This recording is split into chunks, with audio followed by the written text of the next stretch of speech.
differentiation between the sojourner who decided to join and those that are of Israel. There is no distinction at that point. Granted, they had their side of the temple or whatever, but the reality is everything was equal. They were treated equally with fairness, like All everybody right. else. Hey, what are we talking about? Romans 9.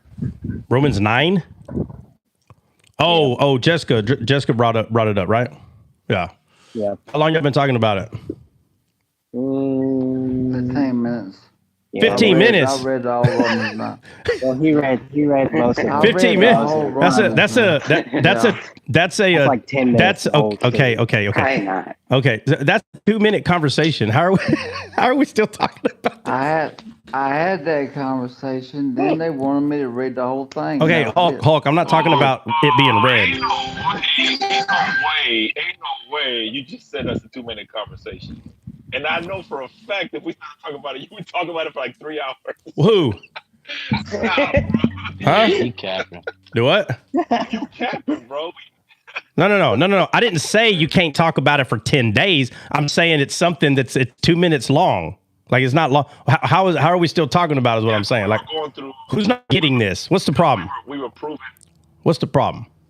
Because we were proving through precept on precept with all other scriptures that prove that God has given us choices from Genesis all the way through Malachi.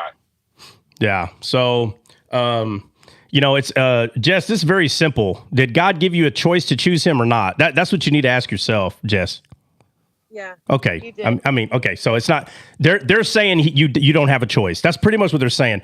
They're going to make it look like that's not what they're saying, but that's what they're saying, bro. It's not hard. They're telling you don't have a choice.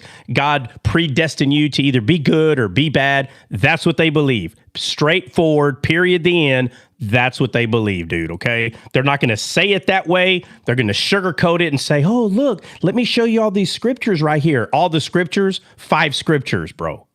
All the script, there's thousands of scriptures, and then they'll bring up 2, and then 3, and then 5. Before you know it, they'll go to the Old Testament and bring up 1 or 2, or maybe another 5 there, talking about Pharaoh, that God hardened Pharaoh's heart. And then so I ask, did Pharaoh harden his heart first, or did God harden Pharaoh's heart first? Which one happened first? Jess, do you know?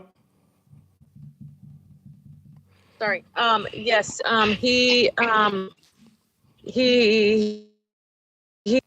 He asked for his people to go, and then he hardened Pharaoh's heart. Oh, no, my question is, did Pharaoh harden his heart first, or did God harden Pharaoh's heart first? Pharaoh hardened his own heart first. Okay, so if he hardened his own heart first, why are we blaming God for finishing the hardening of his heart if he's the one that chose to harden his own heart? Elementary. It should be. Elementary. Yeah. It really is. It's elementary. I guess the thing that confuses me is because, like, the 5 verses that people do use for whatever topic, it doesn't even have to be this one. Why are they in the Bible? Is it to serve a larger purpose? Why is who in the Bible? Why is who in the Bible? Okay, so like this verse, just stick with this topic. So this verse where it says, therefore God will have mercy on whoever he wills, and then he won't with who he won't. And so my question is, why is that even in the Bible? Is there a bigger purpose to this verse, or am I missing something? Because that's his sovereignty. That's his sovereignty that he shows. Hold on a second. Hold on. So you're reading one verse, and instead of putting it with the entirety of the Bible, you're reading one verse. So let's go to the verse that she's talking about. Somebody read it, just the verse that she's talking about. And it's about relationship. Somebody read the verse. Somebody read the verse. Okay. Therefore, he has mercy on whom he wills. All right. You see, hey, you see where it says therefore? Jess? Yes, therefore. Okay, what does that mean? That means you need to know what was said before the therefore. So something was said, and they go, therefore. So this is, what verse is this? 8, 9, or 10? What verse are you on? Like this, but you have to start from, you have to start at verse 1, because that's why it says therefore. Anytime you see a therefore, you need to know why it's therefore. Okay. So there's my Bible study teacher taught me that. Yeah. Yeah. So there's you have to read all before, because now this gets to the therefore. So let's go start at 1, and we'll read all the way to that therefore there. I just That's what this. That's all right. We'll do it again. It's nothing. Go ahead, read. I tell the truth, Christ. I am science also bearing me witness in the Holy Spirit that I have great sorrow and continual grief in my heart. Christ, for my brethren, my countrymen, according to the flesh, who are Israelites, to whom pertain the adoption, the glory, and the covenants, the giving. Hey, law, hold on a the second. service of God. Hold on a second. I don't think we gave the full address. Can you let everybody know where you're at exactly? Yes, we're in Romans 9, 1 through 19. All right, go ahead. Okay. Of whom are the Father, and whom according to the flesh Christ came, who is over all the I can't even read. Does anybody else want to read? Oh, yeah, it's coming. No, Hulk, Yeah. hold on. Hulk's already read. No, I want someone else to read. Okay. Sorry. I don't have my glasses. And No. Jess. If you can't read, I'm saying you or Hulk's not reading. I need someone else to read outside of Hulk and you. All right. I can read it. All right, Nita, read it. All right, so start it. Where is she? Just start at 1. Start all over. Start at 1. Okay. I say the truth in Christ. I lie not. My conscience also bearing me witness in the Holy Ghost, that I have great heaviness and continual sorrow in my heart. For I could wish that myself were cursed from Christ for my brethren, kinsmen according to the flesh, who are Israelites, to whom pertaineth the adoption and the glory and the covenants and the giving of the law and the servant of God and the service of God and the promises, whose are the fathers, and of whom are concerning the flesh Christ came, who is over all, God blessed forever. Amen. Not as though the word of God hath taken none effect, for they are not all Israel, which are of Israel, neither because they are the seed of Abraham are they all children, but in Isaac shall they see.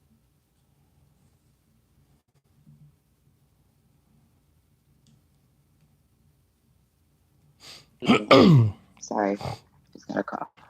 That is. All right, hold on. What verse? Hold on a second. Hold on a second. What verse did you end? Where did you end? 7. 7. Okay, so the last of 7 says, "In Isaac shall thy seed be called." Okay, start at 8. That is, that they which are the children of the flesh, these are not the children of God, but the children of the promise. So who's not the children of God? The ones in the flesh. Children of the flesh. Mm-hmm. You see that, Jessica, right? Yeah, I do. Okay, all right. So let's start at 9. For this is the I'm sorry. promise. I'm sorry. Read the. Yeah, I'm sorry. Read the rest of 8. My bad. But the children of the promise are counted for the seed. For this is the word of promise. At this time, at this time will I come, and Sarah shall have a son. Okay. All right. Stop. Hold on. So what is this talking about, Jess? Sarah shall have a son. What is that? That Sarah's son should be the Who is Sarah? Who is Sarah? Sarah is the mother of John. Oh no, Sarah is actually in the Old Testament, right? I don't know. You tell me. Who's Sarah? So we're going to believe something about a scripture, and we don't even know the people they're talking about. Right. Jacob's mother. Jacob's mother. Hey, hi. I'm asking Jessica, bro. Who is Sarah, Jess? We can't move on. We cannot move on unless Jessica Newberry tells me who Sarah is. She's Abraham's wife, and she's Isaac and Jacob's mother. Okay. So why is Paul bringing up Sarah from way back there? Why? Because she is a believer. Well, he's not bringing her up because she's a believer. Oh, well. So okay. listen. This happened. I'm talking 1,000 years before Paul. Hundreds of years, 1,000. I don't know the exact number, but it's a lot. Somebody can pull up a lineage. It ain't hard to find. But the point is, why in the world right now is he talking about that? So look, here we go with context again. So look, I say this He's all. the father of many nations, or because he's the one that makes the nations. Well, that's not the exact reason why he's bringing it up, but I'm saying in context. Look, so I say this all the time about Romans. You cannot talk about Romans like almost like nothing in the book of Romans unless you go over 6, 7, 8, 9. You can't, because like the meat of everything Paul is saying starts at 6. So because the whole purpose of what he's saying in Romans is what I'm saying. So in Romans 6, chapter 6, remember, this is one letter, Jessica. You understand? The book of Romans is one letter that he wrote to make sure that people understood what he was saying. You understand?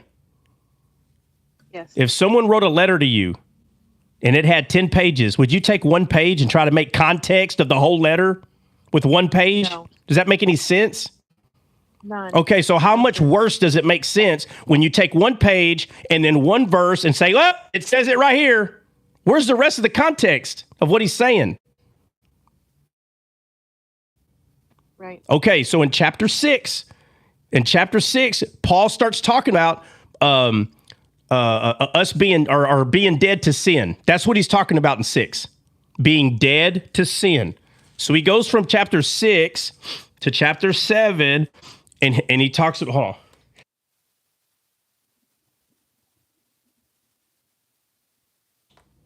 Man, I had to sneeze. All right. So he goes from chapter 6 to chapter 7. Chapter 7 starts talking about being married to Christ. Okay. So dead to sin, married to Christ. And then we go to chapter 8. And in chapter 8, he starts talking about life in the Spirit. Okay. And in chapter 9, he starts talking about God's righteousness and his mercy. But it's leading to something, because first he started talking about, I'm not going to go all the way to 1, but I'm trying to show you where he's at here. So in chapter 6, he's talking about dead to sin. Chapter 7 is being married to Christ. Chapter 8 is in the Spirit, life in the Spirit. And then chapter 9, he starts talking about God's righteousness and like his mercy. This is what he's talking about in the whole chapter of 9. Is like God's righteousness. Okay, so he starts talking about Sarah, and then this would be in verse 9. He said, "For this is the word of promise. Time will I come, and Sarah shall have a son." Sarah's son was Isaac, right? Right. Okay. So let me, Nina, I'm going to finish it off. So it says, okay, it says, and not only this, but when Rebekah also had conceived by one, even by our father Isaac, for the children being not yet born, neither having done any good or evil, that the purpose of God according to, right? We just read it. The children not yet being born, nor, okay, so the elect is going to be Rebecca, also conceived by one man. So Rebecca's son. Rebecca's son, and what's the other woman we just mentioned? Sarah. And why is Paul calling them the elect? I just said it. We just read it, 1 through 8. Because they were the promise. Okay, where was the first time in the entire Bible do we hear about a promise? Where?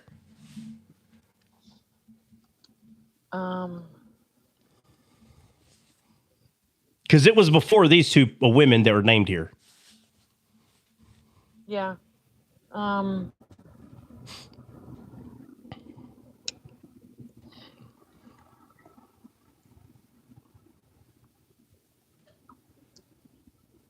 Well, Abraham was promised to be the father of many nations. Was but there that's not the first time. was there a time before that?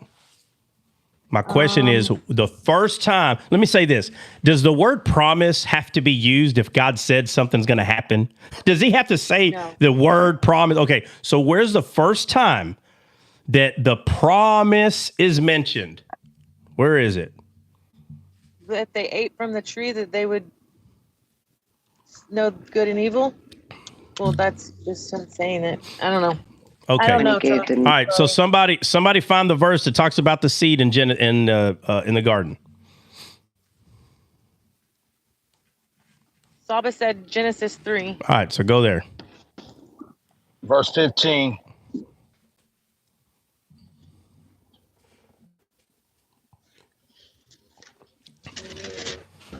Do you want me to read it? No, let just read it. It's not long. Yeah. And I will put enmity between you and the woman, between your seed and her seed. Okay, right there. So hold on. It says her seed and your seed. So God is talking about two seeds here, right?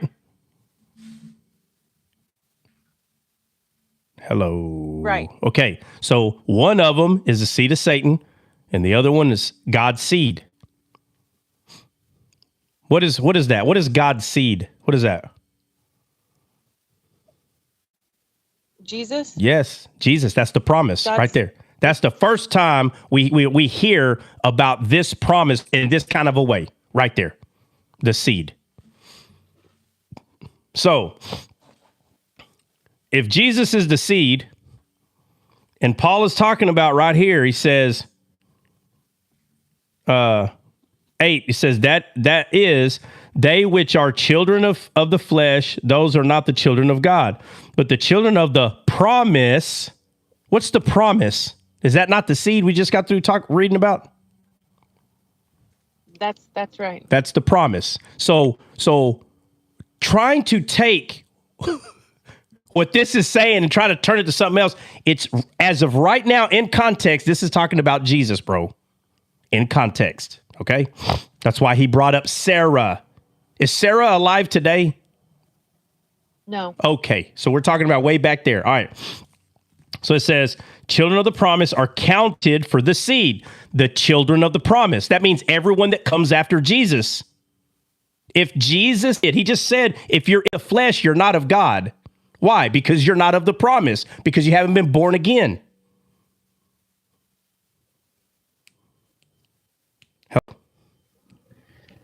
No, I'm listening. Right. I'm just trying to think. I know. Well, just hear me out. Okay. So again, in context, that's where we're at.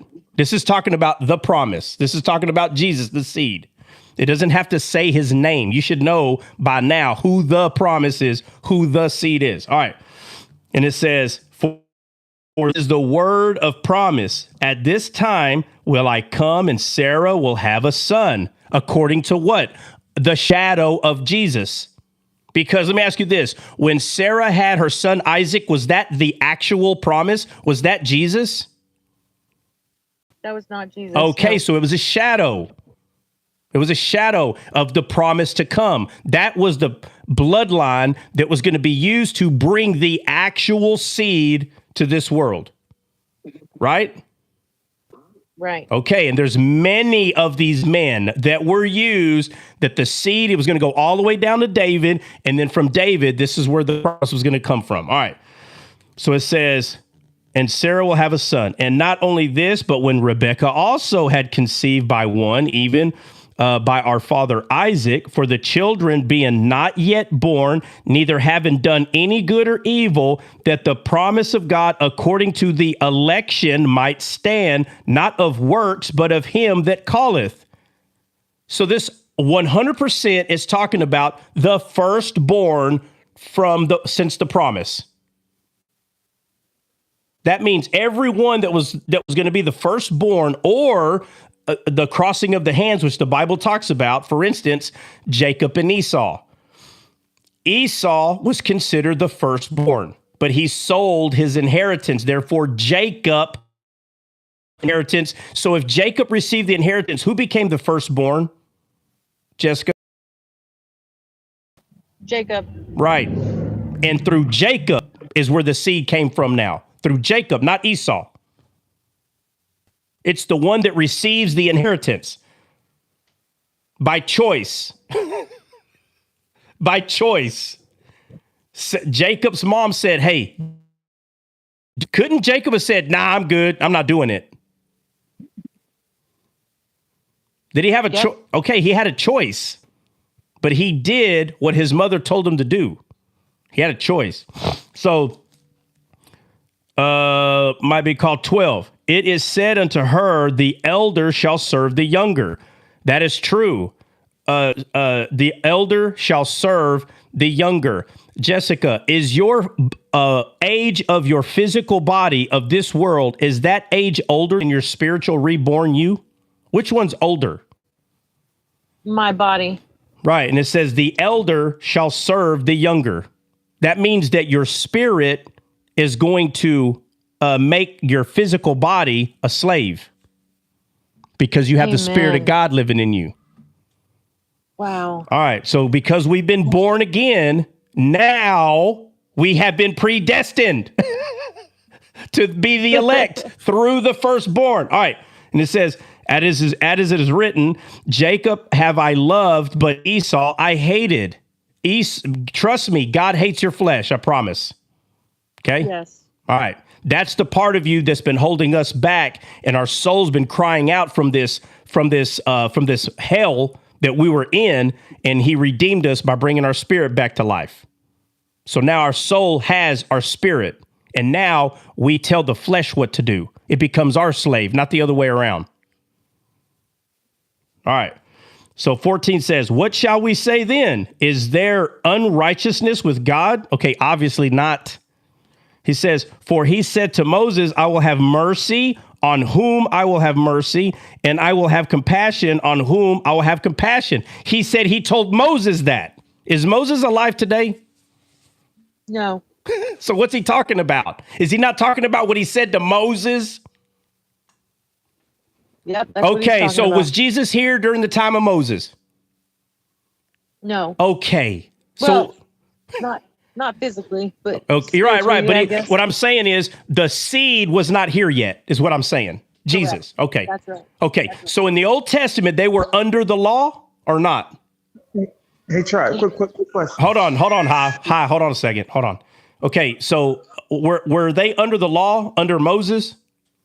Yes. So Paul is talking about when they were under the law that God said, I'll have mercy upon who I'll have mercy under the law, right? Right. Okay. Are we under the law?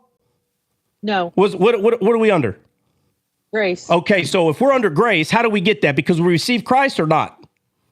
That because we received Okay. Christ, So if yes. we chose to receive Christ, we have now been predestined to be as Christ is. So this whole, he will have mercy upon who have Jesus, through Jesus, that is our mercy. We've already received it. This is not talking to us the way people are trying to make it sound. He's talking about Moses. We got to keep it in context. So we get to 16.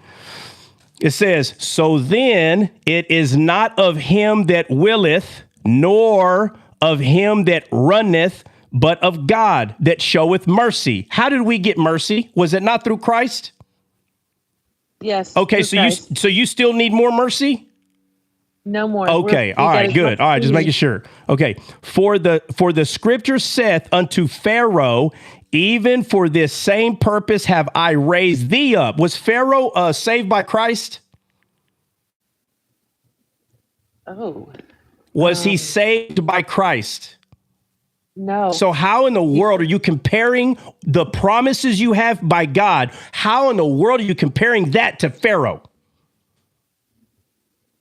I don't know. Okay, I don't either. Right. I don't either. Yeah. Okay, so it says right here. He says, for the same purpose I have raised thee up, that I might show my power in thee. So he's going to show his power in Pharaoh, not Jessica Newberry. Right. Okay. Show a power in thee. And it says, and that my name might be declared throughout all earth.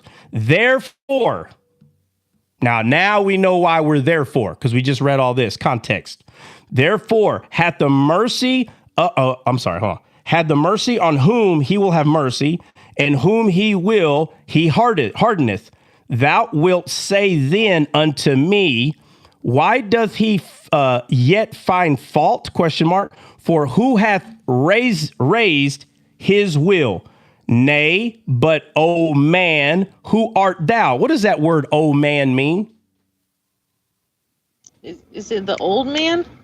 Well, it don't say, it don't know. It's O. The word is the letter O. It says O man. Yeah. Who are you, O man? What is that? Is that the flesh? Yes. So, nay, but O man, who art thou? It says, repliest against God. Shall the thing formed say to him that formed it, why hast thou made me thus? Hath not the potter power over the clay of the same lump to make, and it says of the same lump. What does that mean? Hath not the potter power over the clay of the same lump? What does that mean? Over the same lump. Anybody know what that means? Is that like a group of people or a group of some sort, a lump? Yeah, it's talking. Okay. It's talking about one pile. Like everything is from here. So that means there could be another pile. Everything is from here. There could be another pile. Like, for instance, let's say you had 4 lumps of clay and you had green, black, white, and orange. So how can the green complain about being green? How can the white complain about being white? How can it complain if it came from the white clay? If you came from the orange clay, if you came from the green or black clay, you are green, black, white, or orange. Why are you complaining? That's pretty much what Paul's saying. Right. You came from the same lump. Okay. All right, so watch.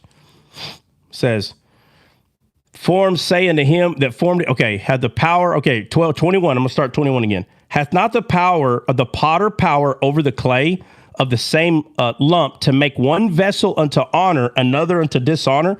What if God, willing to show his wrath and to make his power known, endured with much long suffering the vessels of wrath fitted to destruction, and that he might make known the riches of his glory on the vessels of mercy, which he had afore prepared unto glory, even us, whom he hath called, not to the Jews only, but also to the Gentiles. Why is Paul all of a sudden talking about freaking Jews and Gentiles now?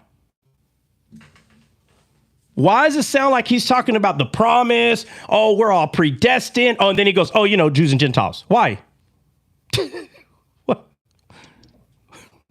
Because he said here in 22, what if? So now he's shifting over to a what if situation. I don't know. What I'm getting at is if you don't stay in context, you will not get to the whole point of what he's trying to say. You're not going to get the whole point. He's making a huge point here. It says, hold on. Had to verify. All right, man. Come on. I already did it.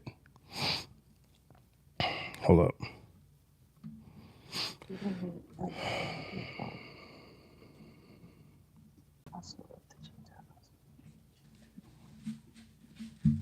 All right. So he says, even us whom he hath calleth not. Okay. He hath called not of the Jews only, but also of the Gentiles, ?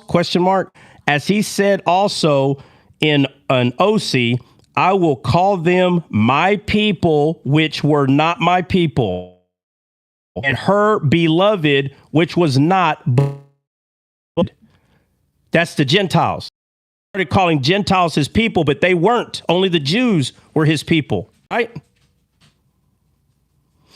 Right. Okay. But now Paul is now saying, man, look, he said he's going to call the people his people who were not his people. Those are the Gentiles. Were you a Gentile, Jessica? Yes. Okay. But in order to be his, you had to choose him. I was. Well, yeah, that's what I'm saying. You were, not his. You were a Gentile, but you chose him. Okay. Let me keep going. All right. All right, so he talks about Isaiah. It says, Isaiah 27, this is Romans 9:27. Isaiah also crieth concerning Israel, though the number of the children of Israel be as the sand of the sea, a remnant shall be saved. For he will finish the work and cut it short in righteousness, because a short work will the Lord make upon the earth. And Isaiah said before, except the Lord of Sabbath had left us a seed, we had been as Sodom and Gomorrah. So this comes all the way down to 29, and Isaiah said, bro, if God would not have left us a seed, we'd be like Sodom and Gomorrah.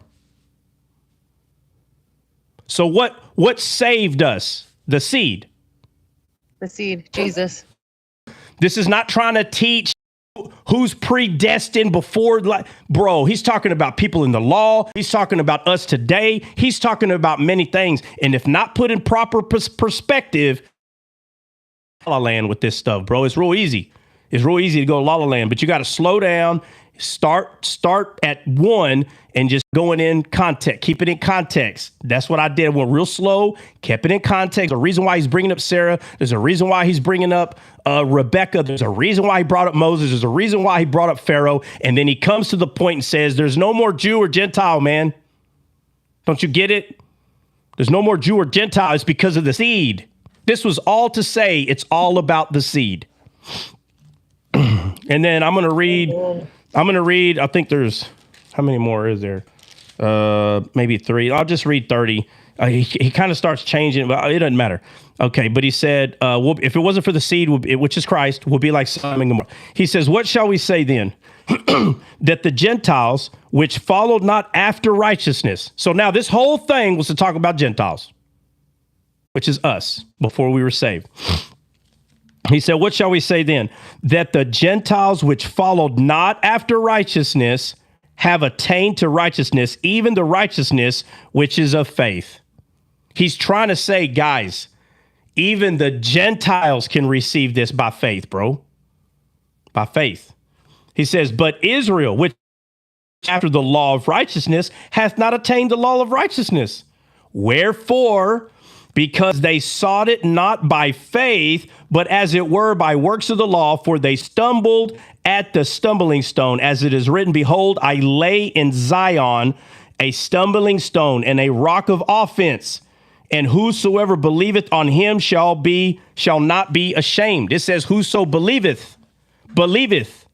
That's a choice. You have to believe it.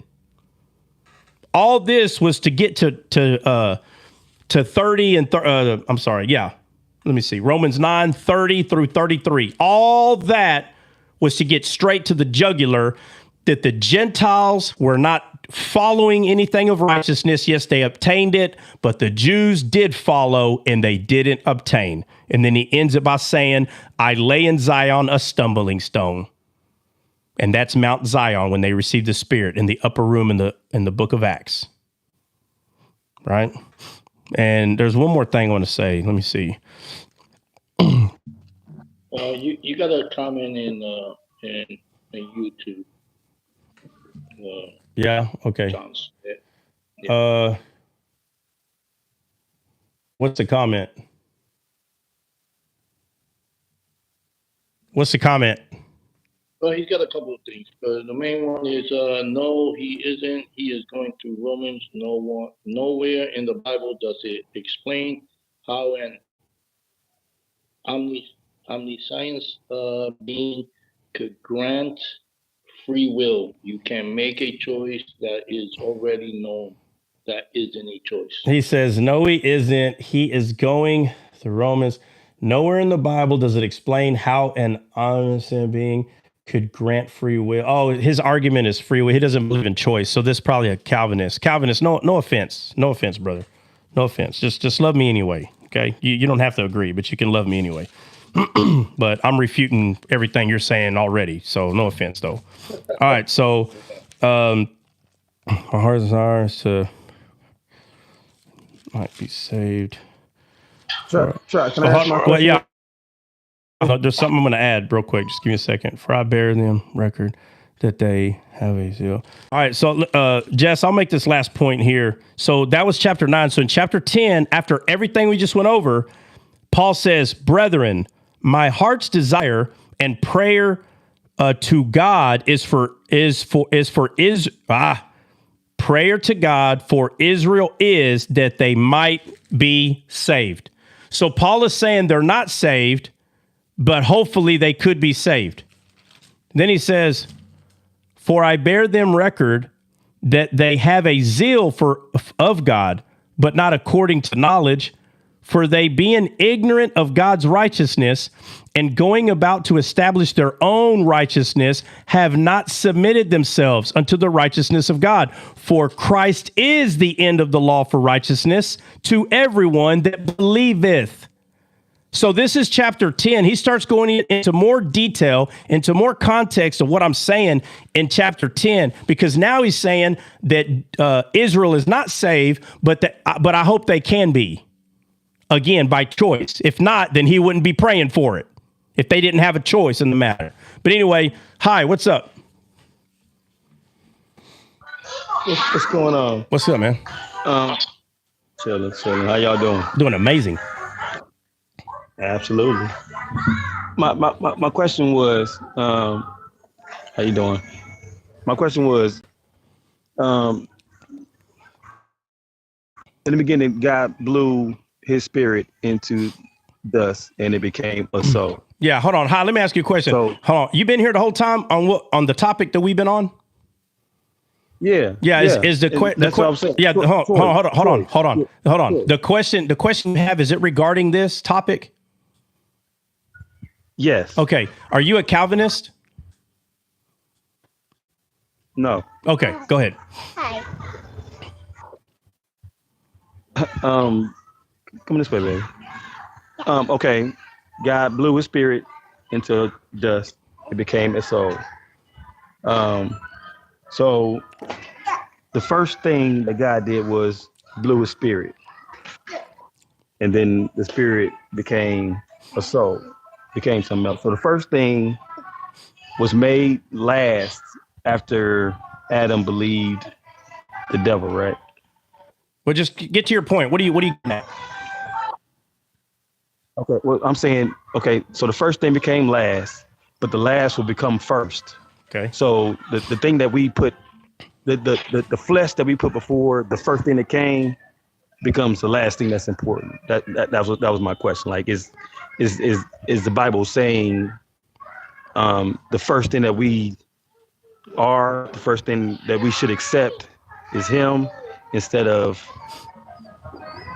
Are you asking what is the meaning before that which is first becomes last and that which is last becomes first? You're wanting to know the meaning of that? Yeah. Oh, okay. Yeah. So that's okay. So the Bible tells us there's two Adams, correct? Yes. Right. So you have the first Adam, which we know was in the came first.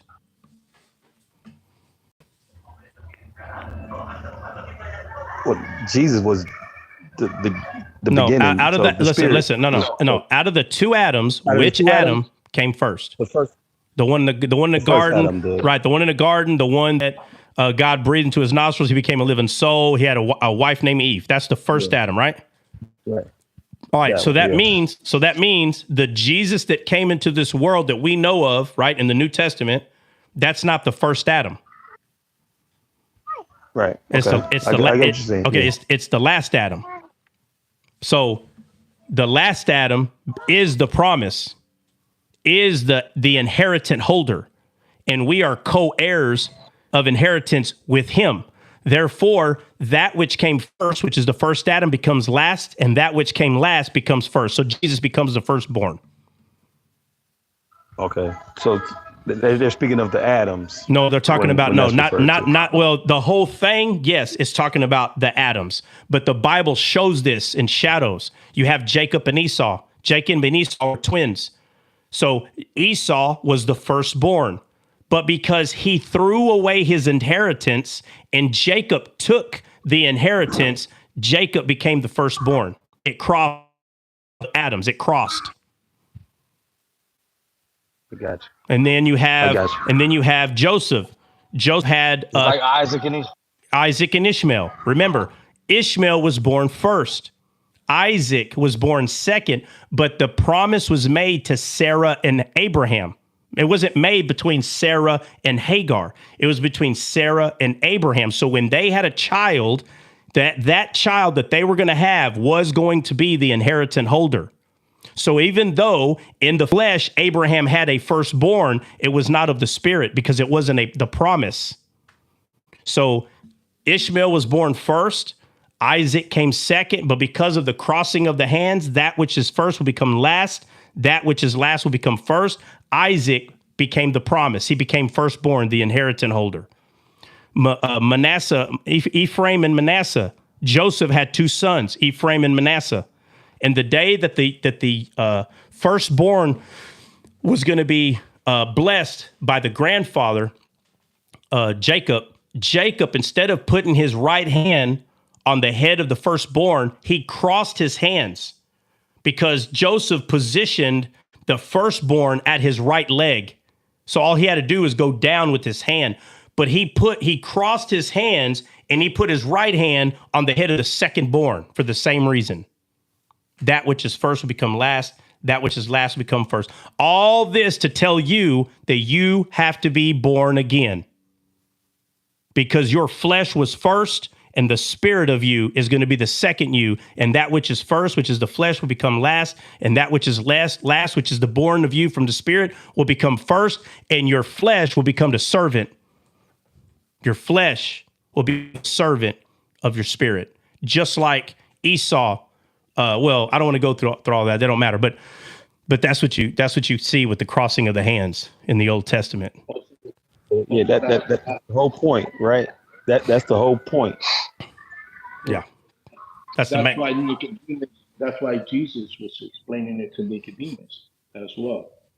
Yeah, he told him you have to be born again because the first part of you that was born will not inherit the kingdom.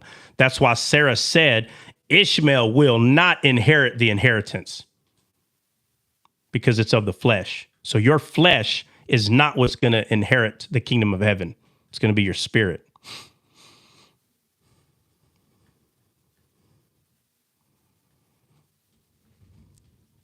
Right, because we don't keep this flesh. Do we keep the body? Yeah, but that's not the point. The point is not do you keep the flesh. The point is your flesh does not know how to inherit the kingdom of heaven. That's the point. It doesn't know. It can't earn it. There's nothing it can do to inherit. That's the whole point of this. Not are we going to keep the same body? That's not the point of this. It's not about whether you're going to keep the same body or any of that. It has to do with in the stance that your flesh is in right now, that flesh is not going to inherit the kingdom of heaven or the kingdom of God, at that matter. So we will get a glorified body, but if you get a glorified body, is that the same body? Is it still considered flesh in God's eyes? Hi. No, that's what I'm saying. No, it's not flesh. Right. So if we get a glorified, well, of course it's you, but it's saying it's not the same. It's not the same dead flesh. It's a glorified body. So it's not the same body. If it was the same body, it'd still be dead. That's what I was asking. Yeah. So now if you want to split hairs and go, no, it's the same body, but this body becomes glorified. Okay, fine. Then it is the same body until it gets glorified. I mean, but once it's glorified, it's not the same dead flesh is the point. It's not. God's not looking at it the same way.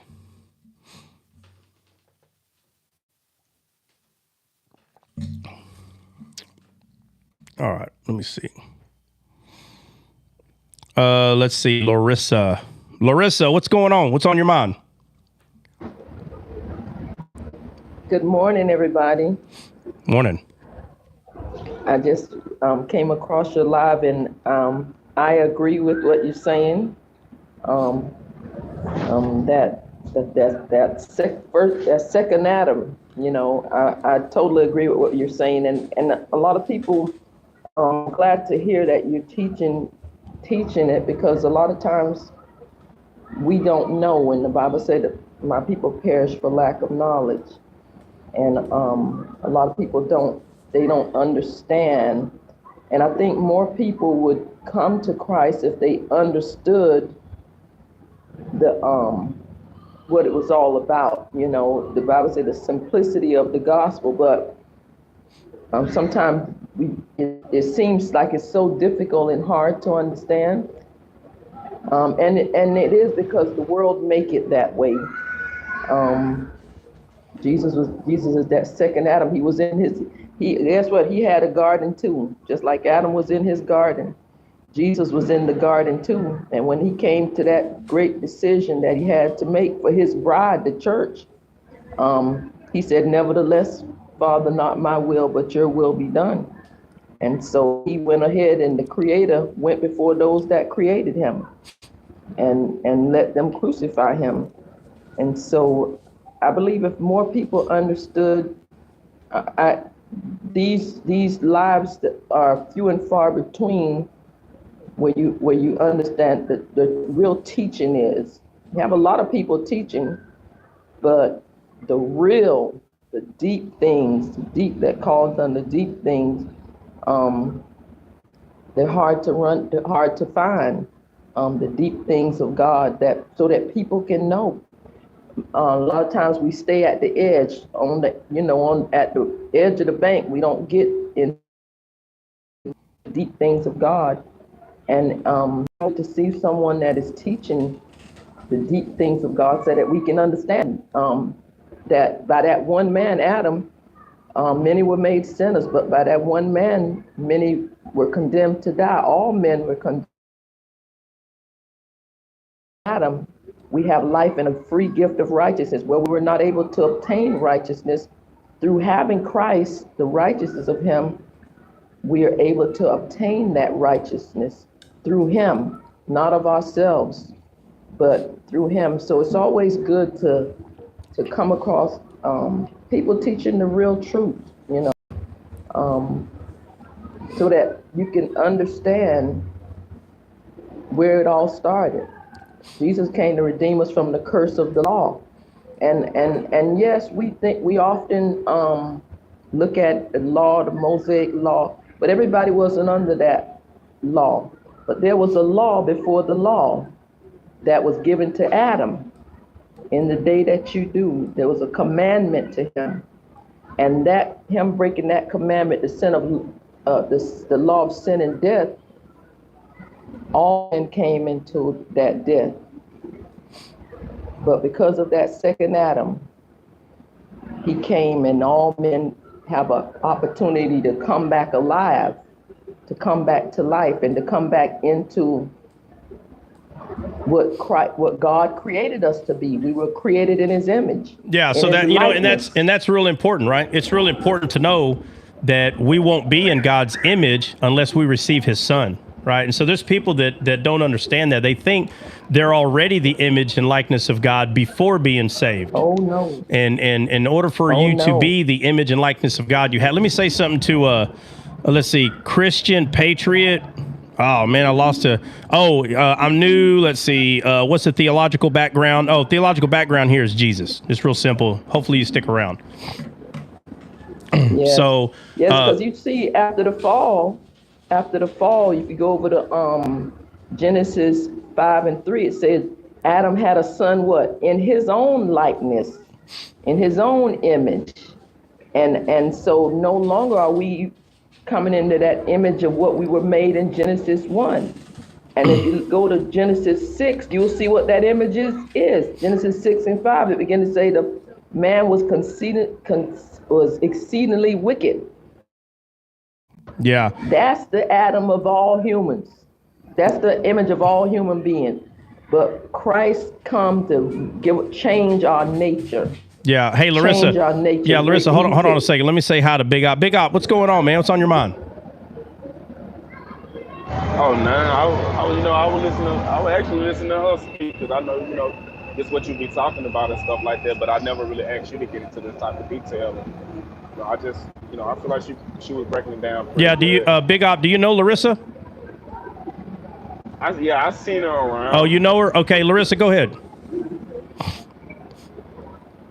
Oh, Yeah, I was just, and I try to break it down for people because it's important, and it kind of knows where we come from. You know, when we say we all just human, guess what? Just human is the Adam. That Genesis 6:5, man was exceedingly wicked, and that's all human. But by Jesus, he said, if we share in his death, we come to Calvary. There's a work for us. If any man desire to come after me, let him come to pick up his cross and guess what? Go up to Calvary with him. But you can't stop there. Calvary is the place where dead come. The dead come. Jesus had just died, our faith would be in vain. And so Calvary is the place of the dead. And if you go there, a lot of people at Calvary, but they're just sinning and repenting. But see, you got to get on the cross. That's what you took your cross up there for, to get on the cross. Because on the other side of the cross, there is resurrected Christ, and we come back into the image and the likeness. God really multiplied this, but instead, fall, man began to multiply Satan. And so we can come back into that likeness of Christ by putting off that old man, that one we were born in and shaped in. Then we got to renew our mind. Let the mind of Christ be in you, because you can't put that new man on with the old man mindset, the prison mentality. We have to renew the mind, and then put on that new man that is created after God in righteousness and true holiness. And that's where it all is, right in there. We're washed with regeneration. What is regeneration? Titus 3:5. It is recreation, rebirth, reborn. And when we come into that recreated Christ, that recreation of who we are, 2 Corinthians 5:17, and being Christ, he's a new creation. All old things has passed away, that old man, and behold, all things are new, and all things are of God. And so we are made free from sin. And we have to believe it. He said, Christ dwells in us by faith. And if we don't believe that, we are made free from sin, like it says in Romans 6:18 and 22. If we don't believe that, guess what? He said, the God preached to us as well as them, but the word preached not mixed with faith did not profit them anything. That's Hebrews 4:2. So we walk this by faith, by believing what the word say. If the word say we are free from sin, let me tell you, if you eat that word, you'll become that word. Yeah, and that's the good news, right? And that's the good news, right? The good news is you are set free. So let me see if hold on. Somebody said, man, I hate when I lose the comment. All right. What'd you say? Oh, yeah, CJ, don't worry. I mean, a spot will come open. Tammy, you had a question? Tammy, what were you going to say? I dropped. No, I'm up. I've got a question. Good morning. God bless everyone. Morning. Okay, don't think I'm a heretic here. Just listen before you say anything. Go ahead. Just go ahead. Go ahead. I used to think that there were double prophecies in the Bible, okay? I don't know if there is. I'm asking you if there is double prophecy, just like the destruction of the temple. Okay. I used to think that it was, I mean, I knew it was for, the Bible's written for us, but not to us. I know that. But it says, that the temple was destroyed in Matthew, Jesus was predicting the temple to be destroyed in the first century, okay. Right? So is that going to happen again? Let me ask you this. Let me ask you this. Tam, let me ask you this. Where is this coming from? Who were you talking to that brought this up and piqued your interest in double prophecy? Double prophecy was something I made up on my own. Put it that way. Oh, okay. All right. So can you kind of give me an idea of what it is you're trying to say? Like, what do you then? is what happened in the beginning of time after Jesus passed? I think she asked Is in like that a twofold revelation, I believe. yeah. Like yeah, what? Yeah, yeah, Like what? For Is instance, that supposed to happen again? I don't think it's supposed I don't think it's supposed to happen again. I think it was written to them for them. okay. So when you say I don't think there's another destruction. yeah. So when you say is it gonna happen again? What's the it? What's gonna happen again? The destruction of the temple. Okay. All right. So we are the temple. Okay, yeah. So we are the temple. So the first, okay. So the physical temple was destroyed, right? That's the one you're talking about. That Jesus said that. Yeah. So what other temple are you referring to? What other temple are you referring to? I guess our bodies. No, our body is the eternal. We're the temple. temple now. Yeah, correct? but we're eternal. So there's no destruction of our. Okay. Yeah, that'd be I thought maybe the flesh part. No, the flesh. Yeah, but okay, passing. Yeah, but the flesh. God does not dwell in the flesh. He dwells in the spirit, not the flesh. Exactly. Yeah. So the flesh. Yes. The flesh is what's holding. When Paul says, "Know ye not that ye are the temple," he's not talking to your flesh. He says, "In our flesh there is no good thing." The flesh is already dead. So that your flesh is not the temple. When we have a glorified body. I realize that. Yeah. Okay. So that means that the flesh is not where the temple is. The flesh. Okay. Our soul is the spirit is in our soul. The spirit is in our soul. And when Paul says, "Know ye not that you are the temple," he's talking about you, the soul, not you, the flesh. Paul's not talking to the flesh. There's no good thing. So if there's no good thing in the flesh, we can't turn around and say, well, the flesh is a good thing because it's the temple. No, the flesh is not the temple. The soul is holding the spirit. That's the temple. And when we get a glorified body, then we'll be in unison with the soul and the spirit. But until then, yeah.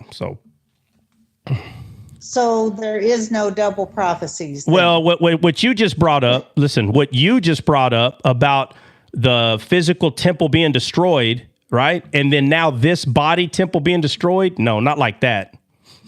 Listen, if you're saved and born again, you're not going to be destroyed. So how can you be destroyed? You got the Spirit of God living in you. Tammy? I agree with you. Yeah. I'm just talking how my mind used to be. I was always thinking that it's not really a building that's going to be destroyed in later years. Right? Okay, but you're hold on. You're the one that brought up the building though, and it was destroyed. Yeah. So now you're. Yeah, I know. Yeah, but now you're making me sound like you're talking about something else. Oh, well, I don't. I mean, because you were talking about that been destroyed, and then you said something else is going. What are you talking about? It's going to be destroyed. Well, a lot of people think that they're going to build a third temple, and it doesn't say in the Bible that there's going to be a third temple. Okay. We are the temple. Yeah, correct? Tammy. If physical not our bodies, Tammy, if physical people in this world build a temple and they say, "Look, this is the third temple," is that biblical because they said it's the third temple? No. So if we build a third temple, like wherever, let's say Russia builds a temple. Now that's the fourth temple. And then over here, another person, here's the seventh temple. Are we just going to believe that all of them are temples of God just because people say that they are? No. Okay. So it's you are the temple. You are the temple. God lives in you. He dwells in you. He's not going to dwell in a physical temple. Not in our flesh. Not in our flesh, but you, the soul. You, the soul. You, the soul. You, the soul. Right. Amen. Yeah. Thank you. Yeah, absolutely. All right. Let's see. Yeah, I think you're probably talking about. You talking about the third temple in Israel that they're trying to build? Is that what you're talking about? Well, that's what I heard for the last 3 years, and I was like, no. Okay, no. Listen. Oh well, if they build a temple, nothing. listen. Oh well, if they build something and call it a temple, what does that got to do with what God is doing? Right. What's that got to do with what God is doing? Yeah, it doesn't have anything to do with it. Yeah. A lot of people are are stuck on that. Oh, wait till that third temple gets here. Oh well. Our job is to make disciples, not worry about all these other ins and outs and all that. It's not even. Amen. It's not even worth. Yeah. So, all right. Let me see. I did see a question in YouTube. Yeah, we was gonna talk about something too. After you do that, Khan had brought it up, and to go over wisdom and show how wisdom operates throughout the entirety of the Bible. Oh yeah, where is Khan? So Khan didn't show up, bruh. Yeah, you said he wouldn't either. I wanted to tell y'all too. If we don't have people on YouTube, let's get some folks over there. And Larissa, if you look up top above the host, you'll see his descaled symbol, the little circle mark. Just click on that. It'll take you to his bio, Larissa, and then just hit the YouTube and then hit the subscribe button. And then you can just hit back twice and you'll be right back in TikTok on the screen. And it won't take you out or anything. So if you would do that now, please. And then if you want to go watch past videos on different teachings, you could always do that. But if you would just hit that symbol, hit the YouTube, hit subscribe, and come on back. And then I'm gonna drop down because I'm real busy, but I'll still try to be helping with verses and stuff. And I'm gonna let Khan come up. Is he here? Well, never mind. It's a spot for him. Yeah, I think No, he is. stay right there because we're gonna have. No. There's already an opening already, bro. Khan, if you're here, let me say, hey, Benny, can you put the address to the YouTube channel in the chat? If you're here. Do you hear me, Benny? Good afternoon, y'all. I've been here. Oh, my bad, Khan. I didn't know. Let's see. Christian Patriot. Hey, what's the YouTube channel? Yeah, there's a few people asking that. We're trying to put it in the chat. But if you're another person that wants to know what the YouTube channel is, it's right here. It's descaled. Okay. But it's going to be @ so use the @ symbol. So it's right there. Nina put it in there. Jude put it in there. @descaled live on YouTube. @descaled live. And every live that we have, they're recorded and uploaded. We put in shorts, probably 2 to 3 a week sometimes. And every once in a while we'll have some videos that we put up. But yeah, Benny, yeah, absolutely. So Benny, you wanted to go over what did you say? Oh no, Khan, all right. We told you to come up and bring your question for today. What was it that you were asking? Yeah. Once again, good afternoon, y'all. What I was asking was, excuse me, I have the belief that, obviously through studying the scriptures, right, from Genesis, I have the belief that there has always been, from the beginning, there has always been a responsibility on the male to sort of like lead, right?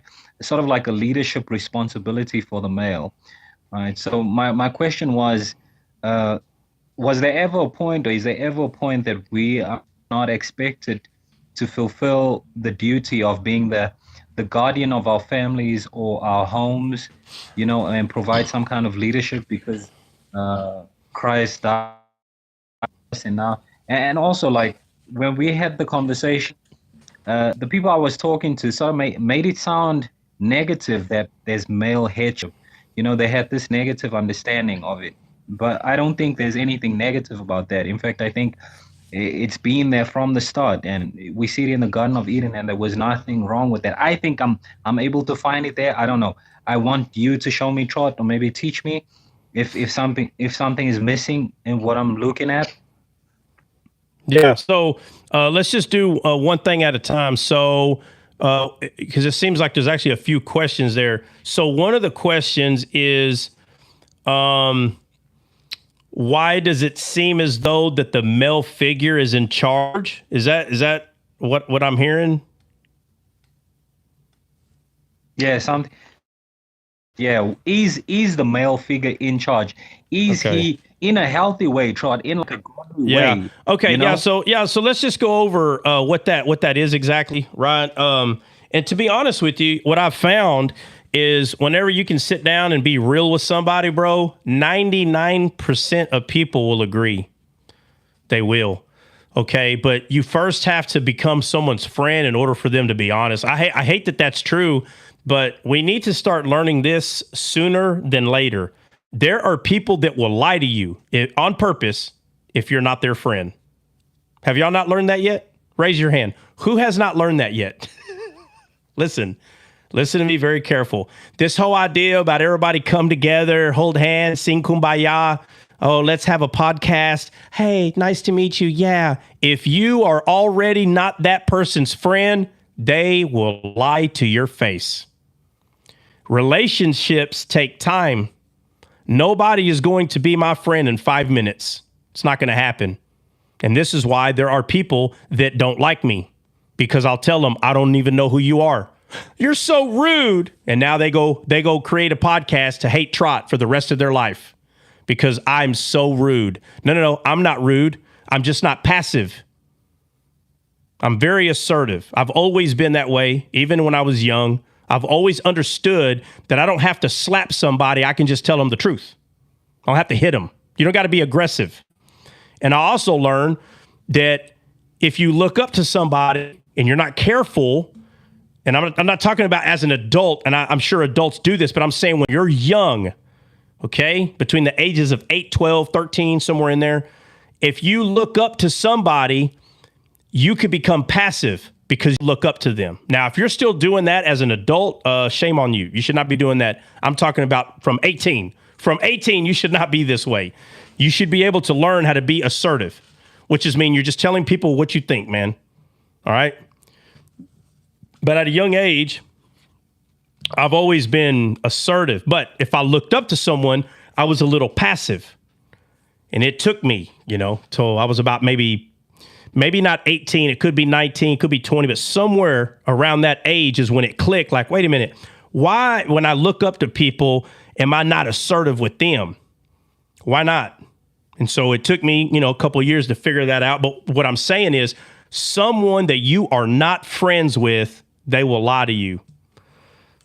And I know it sounds like I'm digressing, but it's 100% going along with what Kina's bringing up. And we're going to get to the point, but I'm going to start off by showing something that everybody already knows. You already know this is true. And if you say, nah, I don't believe that, bro, just swipe, because this live is not for you. I'm telling you the truth. 99.9% of people, if you start talking about friendship, relationship, not male, female, I'm not talking about like intimacy, sex, not that kind of relationship. I'm talking about friends. When someone is your friend, it is easier for you to be honest. It's easier for you to be honest. So if you already know this is true, if you know, nah, you know what? That's true. Oh, man. What happened? Oh, okay. If you know that that's true, then how come all of a sudden the rules change?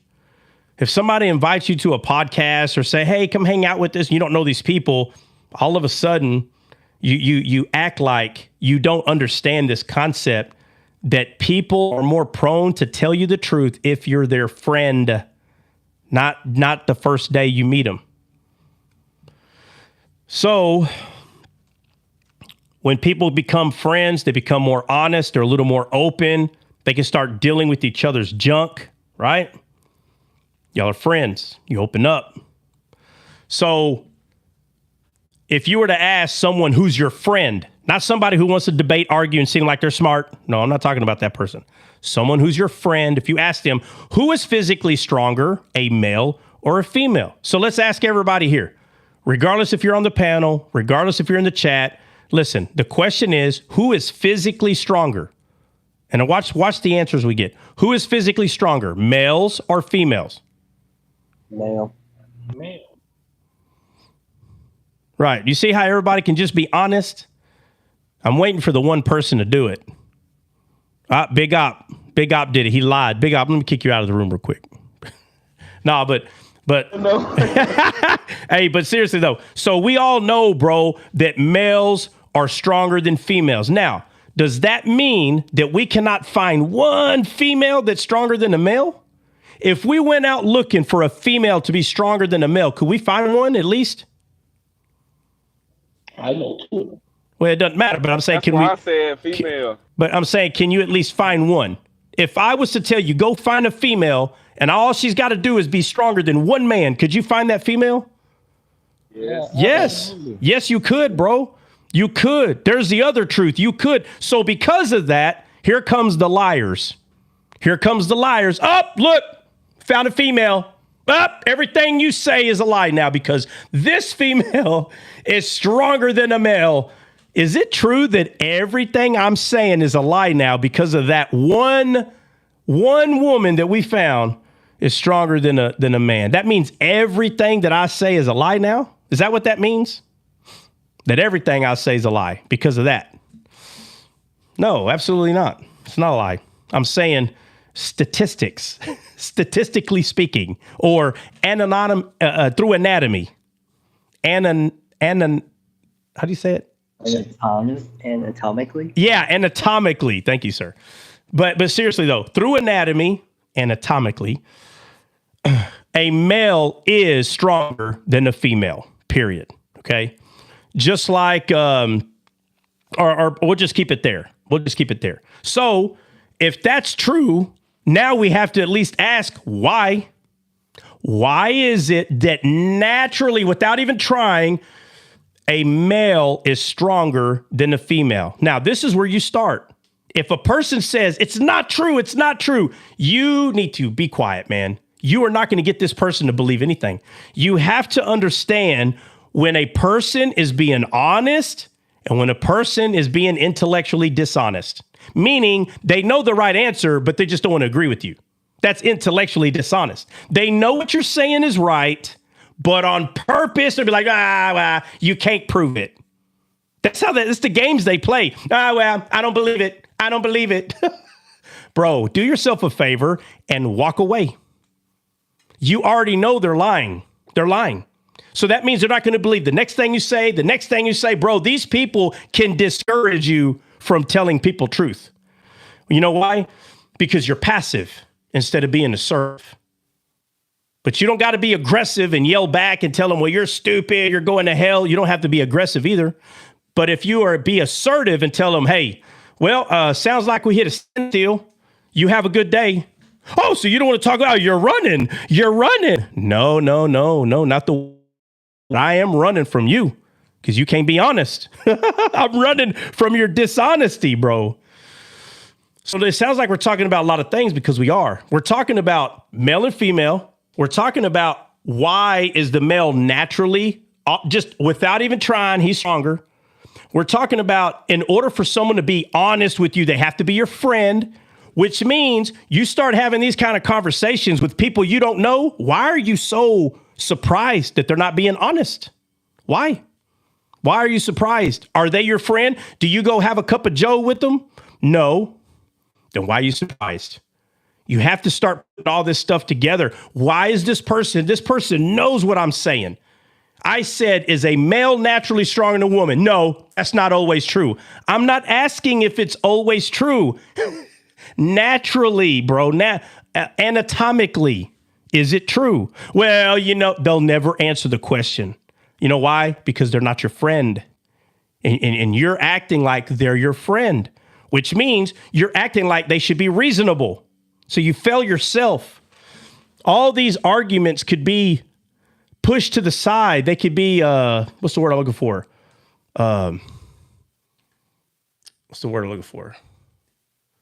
Dismissed. Avoided. They can all be avoided if you get to the concept of what I'm saying. Is this person my friend? No. I met him on TikTok. Outside of TikTok, I don't know him. So they're not my friend. What do we learn about friends? Only people that really tell you the truth 80% of the time is someone who's already your friend. Is this person already my friend? No. So that means it's flipped. 80% of the time, they might not tell my truth. They might not tell the truth. You have to start somewhere. And from there, you can build on. So the topic that we're having, because Kind is bringing up a topic that you need to be careful who you're having this topic with, because if this person is part of the alphabet community and they're trying to prove that women are actually stronger than men, bro, you're not going to get anywhere. You're not going to get anywhere with the conversation. It'd be best for you just to leave it alone so you can let them have peace for the rest of the day. Lord have mercy. Y'all going to take each other's peace. Y'all are about time the day's over with. So be the man and say, hey, man, I'm just going to not enter this conversation with you. Oh, you running? Yep, I'm running. Anything else? You're a coward. Yep, I'm a coward. Anything else?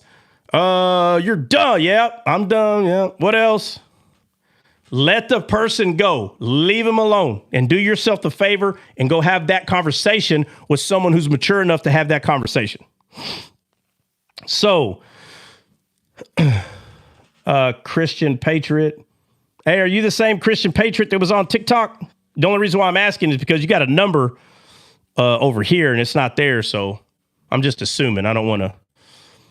Oh, I will say this, guys, if I can get at least 5 or 10 people to the YouTube live, that would be amazing on TikTok. So if you're on TikTok, me and Flip are there. You don't have to tell me if you're there or not. I'm talking, there's 80 something people in here. So whoever's not, so if 5 or 10 people on TikTok live, if you can go to the YouTube live, that would be much appreciated. So there's 80 something people in the room. I mean, man, if we can get at least 5 or 10 of them to YouTube, that'd be amazing. Yeah, brother, I'm the same one. Oh, okay. Well, I appreciate you being on the YouTube live. Thank you, obviously. Give me a second here.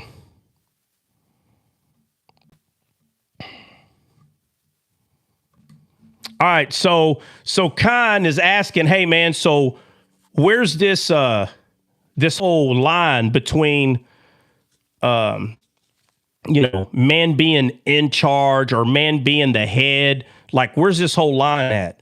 So the Bible makes it very clear, right? It talks about God being the head, man being under God, and woman being under man. And pride is the only part of a human that will mess this up.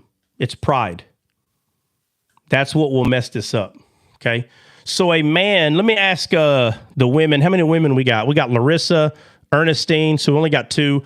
I'll ask the 2 women that's on the panel, Ernestine and Larissa. If a man rejects God, is he a wise man or a fool?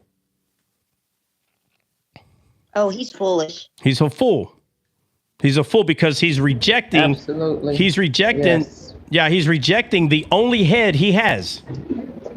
So if something is your head and you reject it, well, that's foolish, right? So with that being said, Larissa, you can mute your mic. You got some background noise there.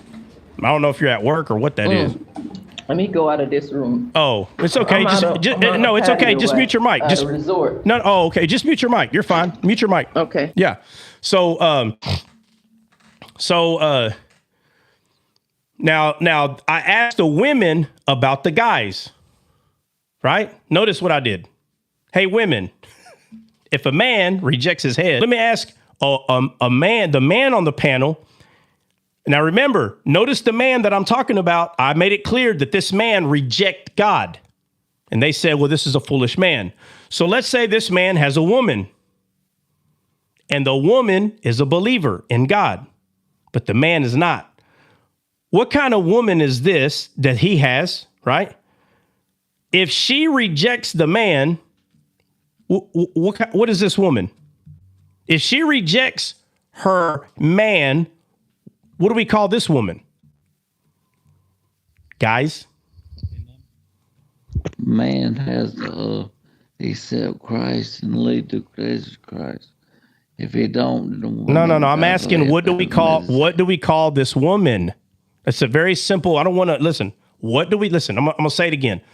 I asked the women if a woman has a man, right, and his head. The man rejects God. They said he's a fool. Okay, so for the guys, I'm asking, if a woman has this man, the foolish man, but she is a believer and she rejects her husband, what do we call this woman? She's wise. Wise. Right, she's wise. Because she knows that her man is not receiving counsel from God. Okay. Now we could play the game and say, yeah, but she's supposed to bow down and she's supposed to, bro, listen. Maybe she made a mistake by marrying this fool. We can sit here and play these games all day. She is supposed to be under God's counsel. And this man rejects God. So how in the world is she under God's counsel? She's not. Now, I'm not saying they need to get divorced. Let's not get carried away here. It's not the point I'm making. The point I'm making, I've seen a lot of wise women carry their husband until they get saved, man. I've seen it with my own eyes. And if you haven't seen this, you either have not been alive long enough, or maybe you're gonna need to meet more people or something. What? That's what 1 Corinthians chapter 7 speaks on. Yeah. About a woman that has a non-believer. Yeah. Yeah. Matter of fact, go to it real quick. Let's read it.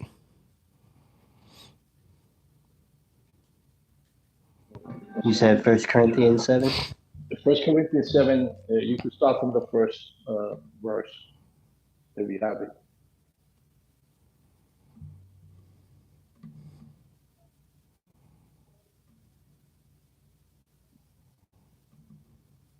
I'm almost there. Here we go. I'll start at 1. Now, concerning the things whereof ye wrote unto me, it is good for a man not to touch the woman. Nevertheless, to avoid fornication, let every man have his own wife, and let every woman have her own husband. Let the husband render unto the wife due benevolence, and likewise also the wife unto the husband. The wife has not power of her own body, but the husband, and likewise also the husband has not power of his own body, but the wife. And then he goes, I'm trying to find it, I'll read it, I'll keep reading. Defraud ye not one the other, except it be within consent for a time, that ye may give yourself to fasting and praying, and come together again, that Satan tempt you not for your incontinence. But I speak this by permission and not of command. Hey, Bill. Hold on. Do you know? Hold on. Do you know exactly where it's? Hold on a second. Do you know it's at or not? Yeah, I believe it's in 7, 10. Look. Here we go. Hold on. Go straight to the verse. Right now. Bro, your audio changed from day to day. What's the deal? Yeah, Bill, for real. Come on. Hold on. Hold on. I'm glad Benny brought that up. Hold on, Bill. Hold on. I'm glad, Bill. I got to be honest, bro. I don't understand it. How come some days your audio is amazing and the next day it's trash? Something's going on. It's not your internet. What's up? I think it has to do with the stand-up charger that I'm using. Every time I put it on the charger, some reason it messes it up. Like right now, I took it off the charger. How does it sound? A little bit better, but dude, yesterday, like, bro, it was so, man, I heard you so perfect the whole time. The whole time it was amazing. And it's not. You like my voice? Huh? I'm joking. Hey, Bill. What? Bill, let me borrow $20 to the mall.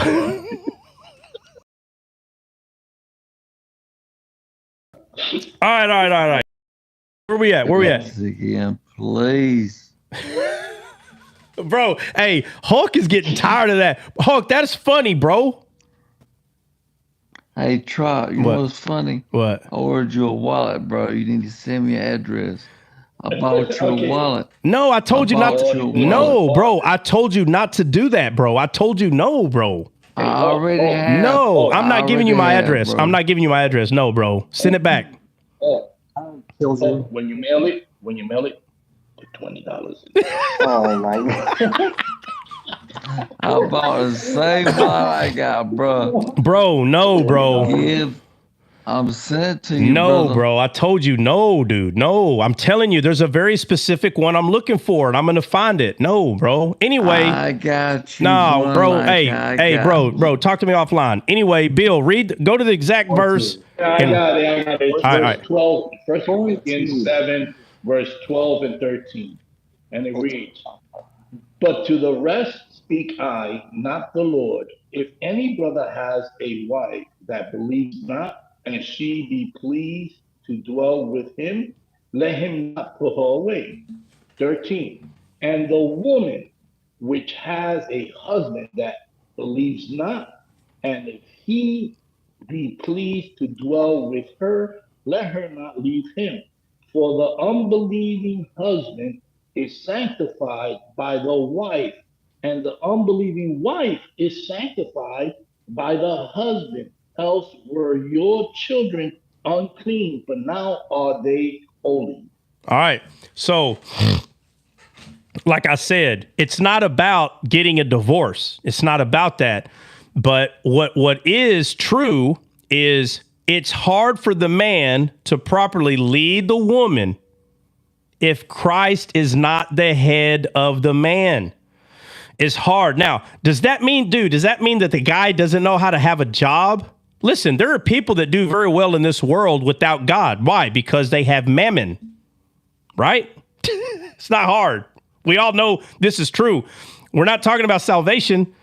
There's atheist people that got good jobs. Atheist that makes $300,000 a year, right?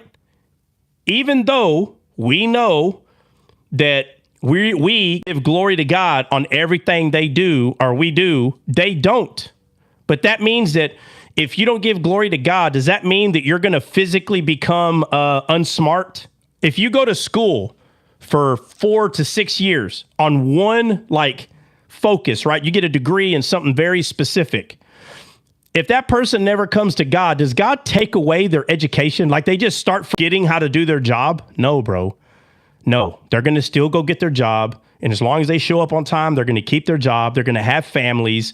That guy's going to take care of his family. I've seen atheist people take care of their families sometimes better than Christians. So don't sit here and play the game that if somebody doesn't worship God, that somehow their whole life is going to fall apart here. No, that's so a lie. It's a big lie. The reason why your life is horrible is because you don't honor God. I don't know where this religiosity junk comes from. It's not true. A human on this earth has a choice. They can live a great life while they're here without God, or they can start receiving God and start getting persecuted. It's up to you. But there are people, they make good money. They're very smart. They're never late to work. They don't have to complain about getting fired. And their wife is successful in other things, and they don't even believe in God. We're talking about this life. So you have Christians that they think if this life is not good, it's because they don't honor God. I don't know where. It's such a lie. It is not true. It is better to see, because Satan can bless. Pardon me. I was just saying that Satan can bless too. He offered Jesus the world, and so he is the God of this age, this world, and he can bless just as well, and even more so, because he comes in to kill our blessing and to steal our blessing and to steal our joy. Well, what So Satan he can does? bless just Well, like, let me say this. Let me say this real quick. Satan cannot bless anybody. He doesn't know how to bless. But what he can do is he can make you believe that there's other things in life that are more important than what is important. That's what he does. He just makes you believe that this world is more important. The pleasantness, right? He'll make your flesh believe that money is more important than family. So that's not a blessing at all, but he'll make you believe that. And so there are people that get great jobs, they got great families, and they don't have a whole lot of worries in this world. And people think that's because God is doing it. No, there are rules to this world. You will reap what you sow. If you work hard, more than likely, you're going to get paid more. I don't care what anybody says. It's a fact. I've seen it in my life, other people's lives. There are people that don't believe in God. They have a great job, great wife, great kids, great family, a bunch of greatness. And everybody goes, oh, well, but they don't believe in God. Okay, do they have any treasures in heaven? Oh, well, no. Okay, so then that's not what you're adding. You have to add the other side of that.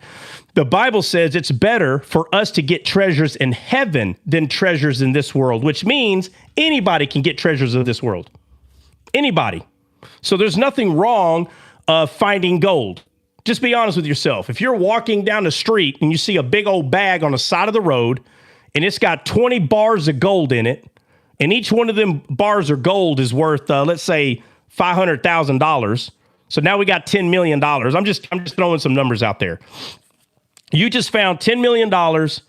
A matter of fact, that may seem like for you. No. Let's say you're fishing and you trip over a big old golden boulder. Are you going to keep it? It's not anybody's, but you found it. That can happen to an atheist. That can happen to a man that believes. That could happen to anybody. You take that money and you do whatever you want with it. And I don't mean act like a fool. I'm saying you do good things with it. You can save it, give it to your kids, your grandkids, build a nice house. There ain't nothing wrong with doing those things. But those things are not proven who worships God the best, who worships God the least. It ain't proven any of that. Those are just treasures of this world. And both a person who doesn't believe in God and a person that does believe in God, either one of them can use that money to build a house. But there is a thing in the Bible that's called treasures of heaven. And a person who knows that those are more important will focus more on those things. That's the only difference. And I mean, of course, we can get into a lot of side conversations about that. But the point that I'm getting to is this woman, because she's saved, the Bible makes it clear in a lot of ways that guy has got a pretty good chance on being saved. The Bible makes it very clear. Why? Because she's the one that's alive. And the Bible makes it clear that that's all that Jesus knows how to do. He only knows how to bring things to life. That's it. So the death that he is, I have another scripture. Regarding what? I was just sharing that. Want to share the scripture about the unbelieving husband. In 1 Peter 3. It says to wives be in subjection to your own husband. If any obey not the word, they also may be without the word, be won by the conversation of their wives. Yeah, exactly. Because the woman is alive.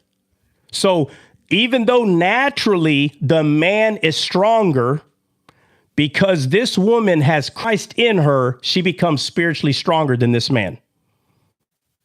So now, when the Bible says there is no Jew, no longer Jew and Gentile, why? Because something stronger has come. It's no longer about this physical thing that is happening. It has always been about this spiritual thing. And now that the Spirit of God enters a Gentile man, who is to say who is stronger now at this point? That's why I said there is no Jew or Gentile. There is no male or female. He's talking about in the spirit. So if a woman has a man who is not born again, he rejects God.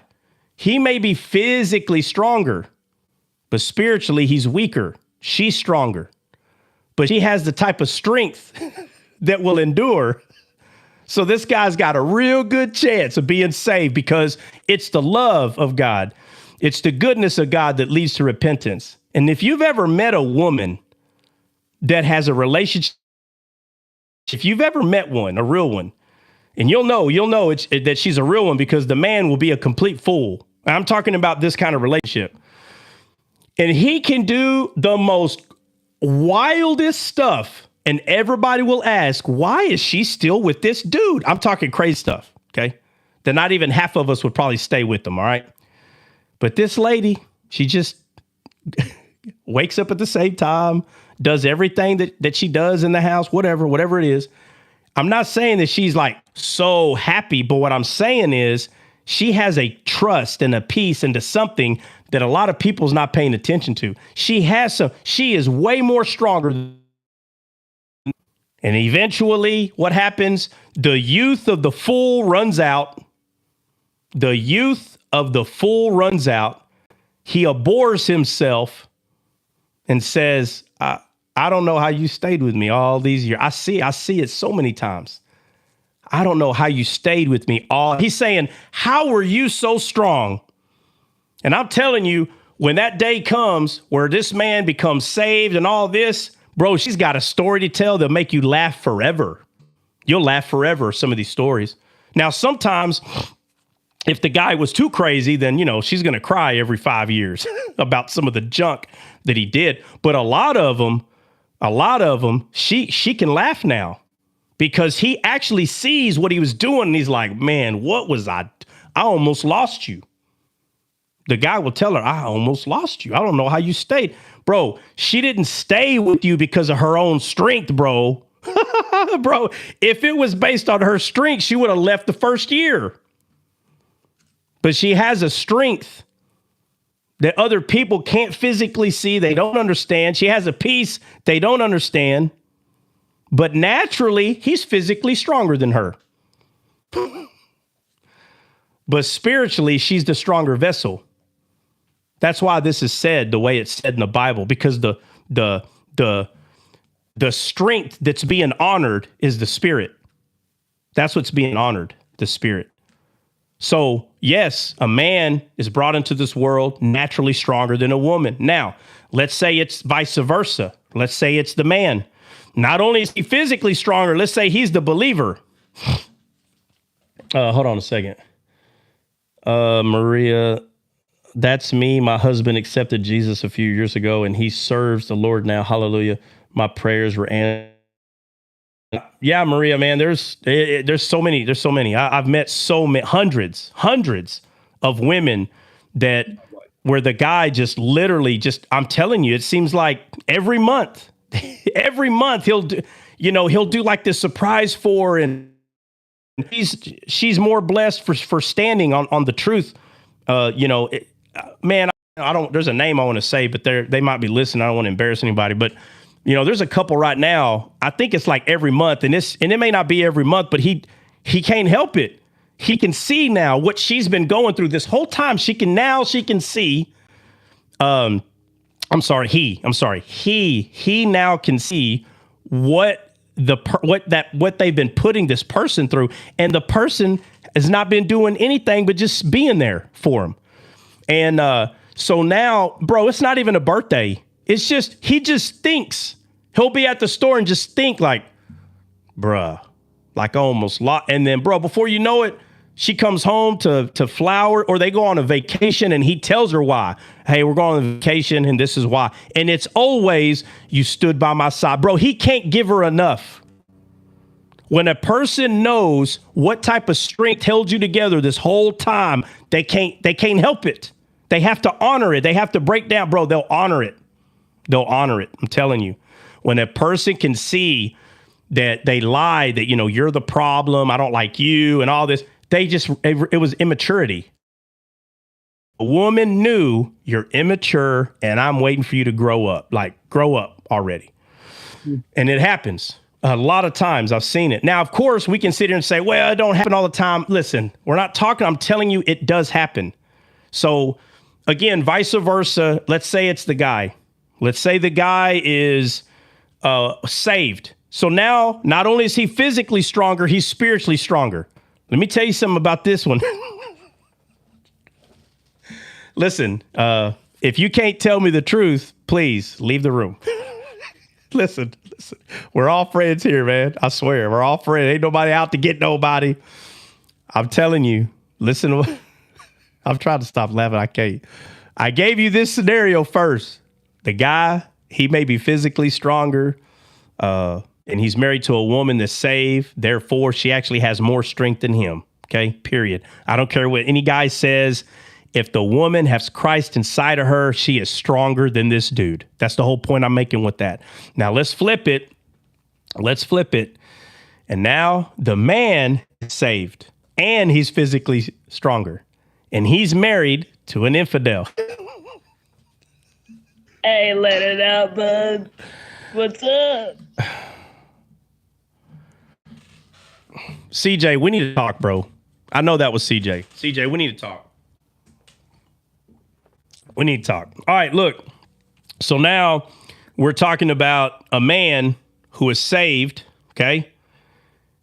married to a woman that's not saved.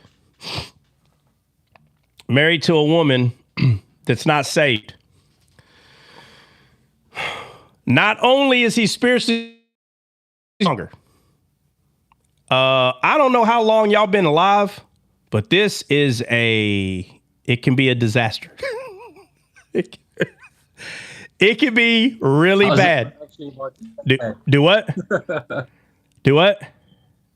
I'm saying I was about to say that, Troy. This one can be really bad. This one could be really bad. Let me tell you why.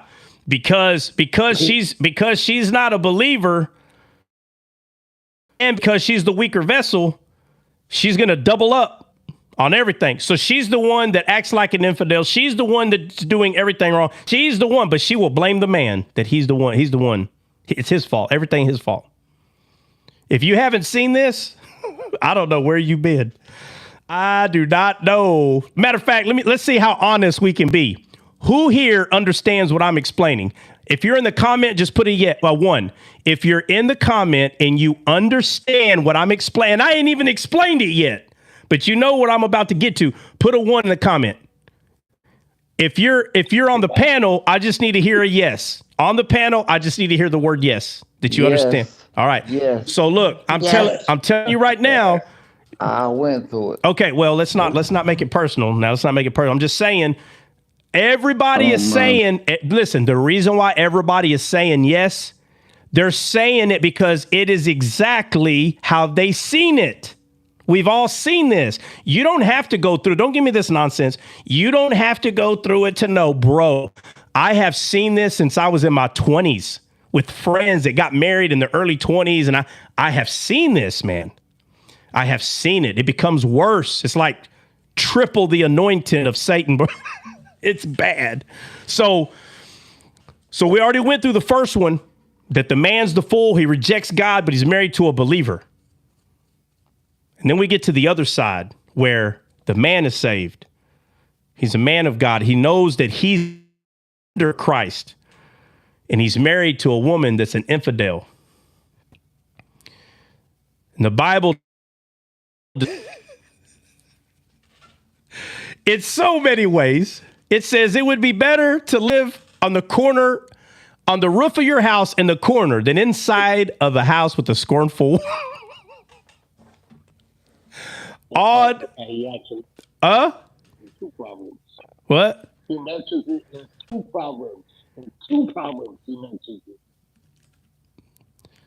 Yeah. So there's a few times that this is mentioned. Let me tell you what's going to happen to this guy. I'm going to give you 2 things, and I've seen it. This guy has 2 choices. Oh, no, I'm lying. He's got 3, but let me tell you, one of these choices, it's not a choice. I'm not saying it's not a choice like you can't choose to do it, but it better not be on your list of choices. So you got 3. You could be passive, you could be assertive, or you could be aggressive. Let me make myself clear. If you saved man who is spiritually stronger, physically stronger, if you decide to become aggressive towards this infidel woman, my friend, it will be the worst mistake you ever made in your life. You better move, bro. You better go to another country, bro. I'm not playing. You will become the color red to a bull for the rest of your life. Listen to me very carefully. If you know anyone that's going through this, do not forget the live today. Matter of fact, send it to them. I'll be saving their life. Listen, you have 2 choices, my friend. You can be passive, which means just let the person run over you, physically beat you up, mentally beat you up. If you continue to be passive, you'll be saved. You'll stay saved because you're not going to throw that away. You're not going to tell God, oh, God, let me be far from. No, you won't do that. You'll have communication with God. But the leadership of who you're supposed to be, you're throwing it away because you're just being passive only. And what's going to end up happening is you're going to get real sick or real feeble. And I know people don't like this, but I'm sitting there telling you that you can get beat down so much that you really feel as though you have no say-so in anything. Now, The truth is you have no say-so at home. But what's going to end up happening is you're going to make yourself believe you have no say-so in anything, and you really won't even minister to people anymore. I've seen it. So that's one choice. You can be passive, or you can be assertive. And let me tell you, people get this mixed up.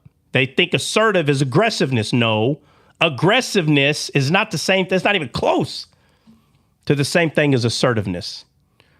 But you only have two choices. You can be passive or you can be assertive. And being assertive, to be honest, is the only way to go. Which is when the person, right, the woman, whenever they start losing their mind, even though they're acting like a complete infidel every day, all day, you don't even know where she's at half the time. And then she comes home and beats up on you mentally, physically, throws stuff around in the house, just act like a complete animal. And you think you're supposed to go mess her stuff. Well, I'm going to go mess her stuff up. Bro, it'd be the worst thing you ever did in your life. So I'm not telling you not to mess her stuff up, not to yell and act crazy with her because you're the better man. No, I'm not telling you not to do it because of that. I'm telling you to do that because, first of all, that's not who you are. Don't change who you are, man. If that's not who you are, then don't be that way. But while they're in this stage, you have two choices. You could be passive, which means you do nothing. Like you don't even say anything against them. You do nothing, which would be the worst mistake you ever made in your life. Matter of fact, sometimes that's worse than being aggressive, to be honest with you. But passive is a better option than aggressive. I'm just going to be honest with you with that. But sometimes it can be worse because it can cause some serious sickness and some other things. But anyway, but assertive is basically you telling the person, I don't agree with what you're doing. That's what you have to tell them. I don't agree. Well, I agree because, and there they go. And you're like, I don't care. I'm just letting you know I don't agree. That's it. That's all you have to do to be assertive. You just tell them, I don't agree on how you're being. I don't agree. I don't like it that you're gone for a week and I don't know where you are. I don't like it. But being aggressive would be following them around. Oh, look, where's she at? I'm going to go chase her down, go follow her. Be the worst thing. What are you doing, bro? The Bible says don't be anxious for nothing. Don't be anxious. Calm down. Chill. Oh, well, she's doing the wrong thing. You can't control it. You can't. I don't care how much you try to convince yourself. Oh, yeah, well, I'm going to control. No, bro. If that is your wife and you chose to marry her, then you are to love your wife as Christ loved the church. Bro, Christ ain't following you around every time you're doing something and saying, hey, hold up. Nah, I didn't agree to this. Nah, bro. No, but you know what he will say? Hey, I don't agree. I don't agree with what you're doing. He'll tell you. You'll know that he's not agreeing with what you're doing. But the whole time, he's there, not agreeing with what you're doing. He said, I'll never leave you nor forsake you. Never. If you don't know how to be patient while somebody is going through their junk, then you don't love them, man. Right now, we're talking about the man being the believer, the man being physically more strong, spiritually more strong. If you cannot be an example to the crazy wife that you chose, if you can't be an example to her, then guess what? She should have married somebody else. I don't know what else to tell you. So this whole idea that I'm going to marry somebody and they're going to fit my description and it's all going to be perfect. Look, it is possible. Those things do happen. So to sit here and act like they don't happen, no, they do. But I'm telling you, now I am being funny when I say this, okay? So don't take me serious, but I am saying it because I'm from Texas and we say this out here, you know, and there'll be a man in the position, you know, he's the physical stronger vessel, spiritually stronger. And the phrase is like, well, God knew what he was doing when he put us together. Like, you're crazy. I'm not. I have a lot of order. You have none. So I'm not saying. I know that. But I'm saying that, and again, I am being facetious, but I will say this.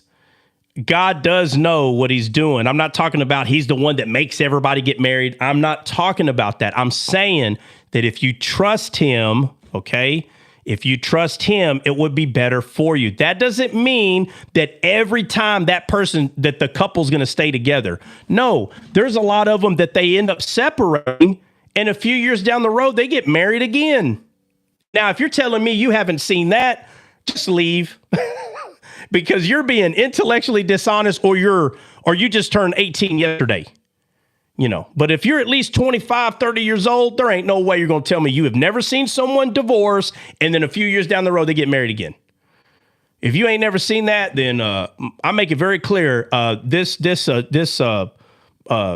show is not for children. So then you have to be a child and you can excuse yourself. I'm talking to people that understand certain things so we can move on to perfection. And why am I saying all this? Because Khan asked, hey, why is it that the man is, the stronger vessel? And then how does that look exactly in a healthy way? Well, it's not healthy. None of it is.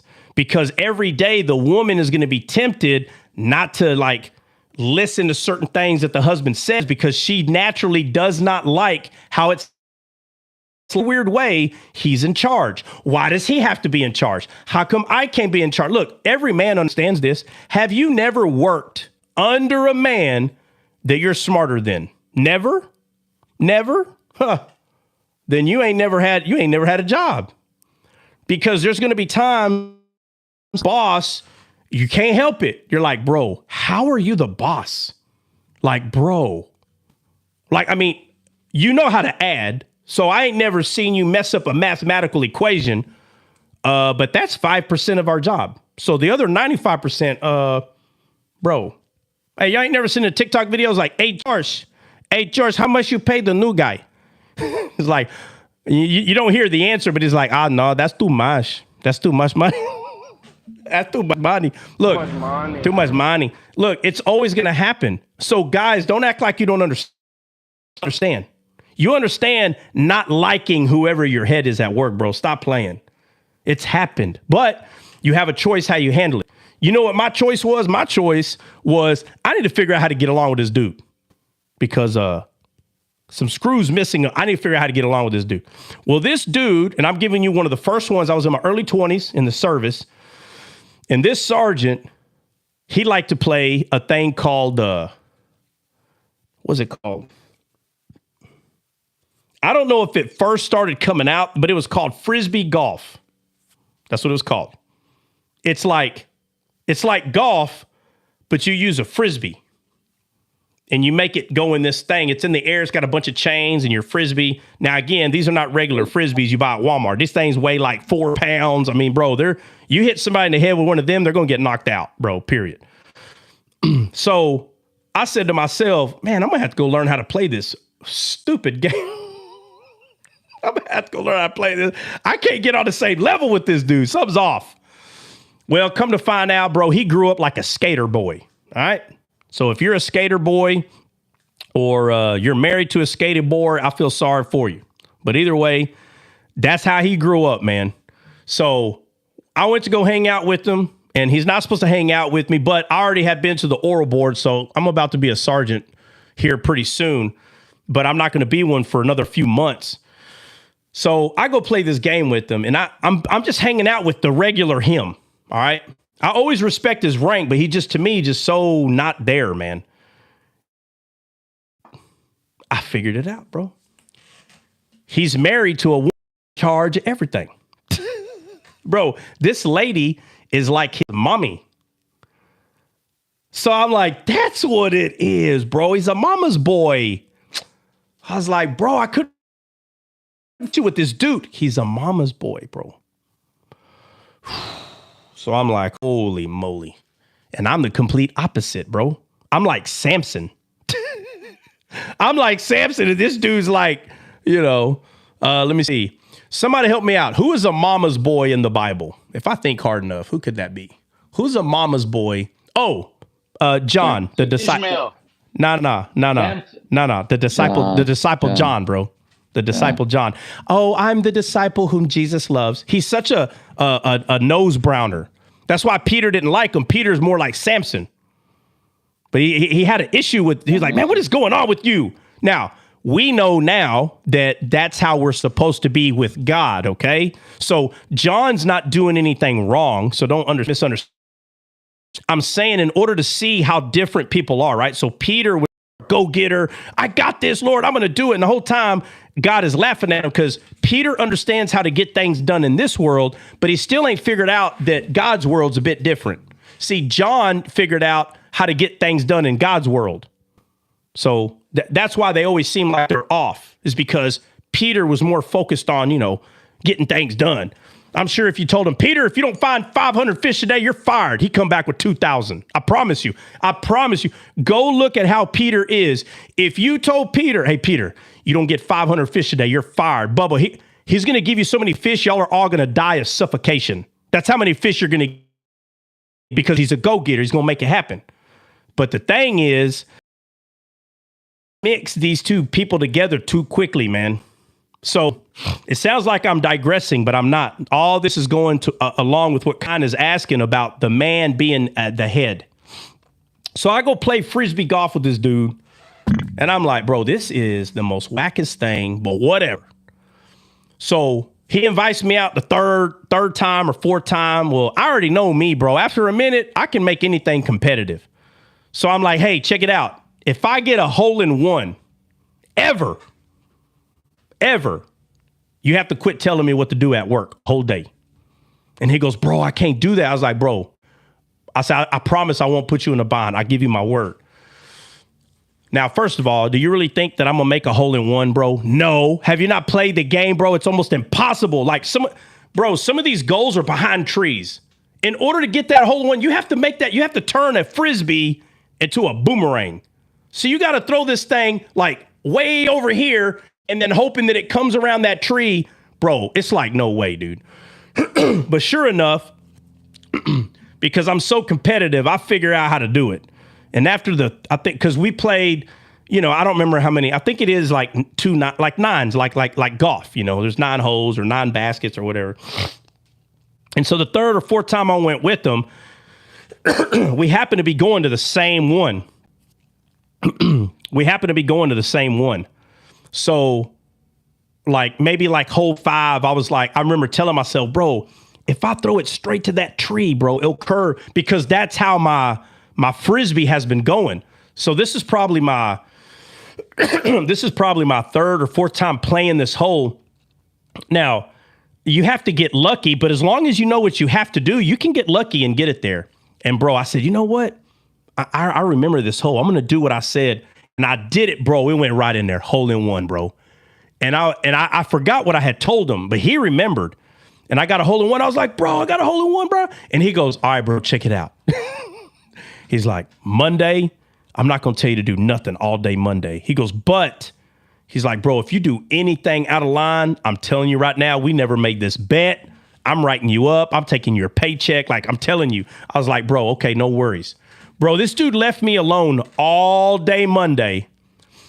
And I was like, yep, that's it. That's why a lot of people see him so different. And it's not just because he's a mama's boy. It's not that. But because he's a mama's boy, he's very, what's the word? Where somebody is where somebody harps on little intricate detail for no reason. Not like Dre. Dre's petty. OCD. Yeah. Not OCD. What's on? No, micromanager. All right. Anyway, he's a micromanager. So watch this. So not only is he a mama's boy, he's a micromanager, bro.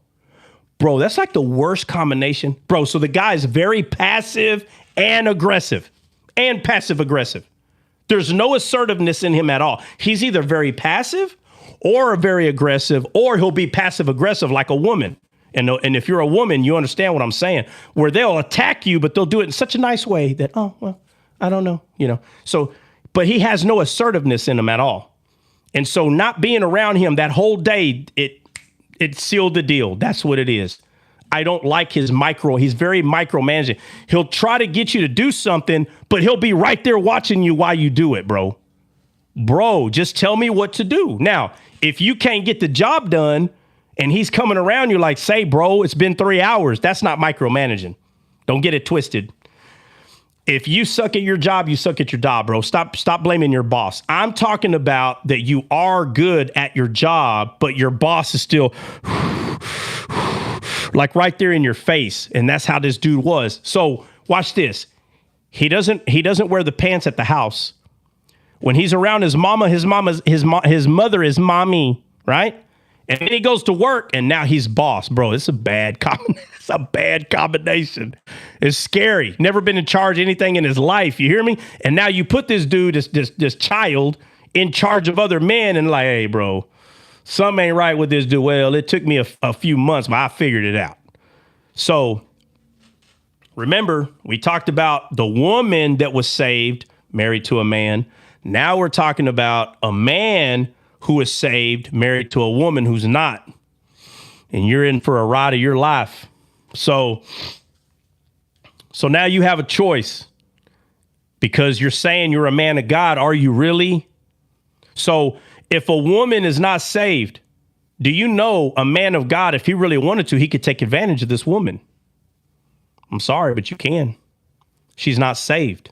She doesn't have the wisdom of God, so you can take advantage. You can hurt her, man. I'm trying to tell you, you can hurt her. Let me show you how you can hurt her. So let's say she comes to the house one day and destroys a lot of your stuff. That, because I know women that's done it. Okay. Let's say you have, I don't know, dude, freaking Lord of the Ring battle axe. And you're like, oh man, look, Lord of the Ring battle, even though the thing's stupid, whatever. But she takes it and breaks it. And you're like, how dare you? And so she's not home, right? Because she's an infidel living like she's in Las Vegas or something. And you go in and you find some of her sentiment. Now, now you just ended your own life, number one. Listen, you have two options, bro. I'm not telling you to be passive about it. You can bring it up, say, hey, whoa, like, can you please stop breaking my stuff? That is being assertive. Stop breaking my things. That's not being aggressive. It's not being passive. No.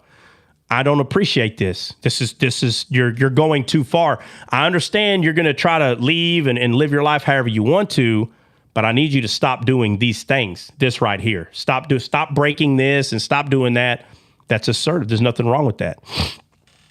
But if you think for a second, because you're physically stronger, spiritually stronger, that you're somehow going to play a game with them, all it's going to do is hurt them even more. Clearly, they're hurting, bro.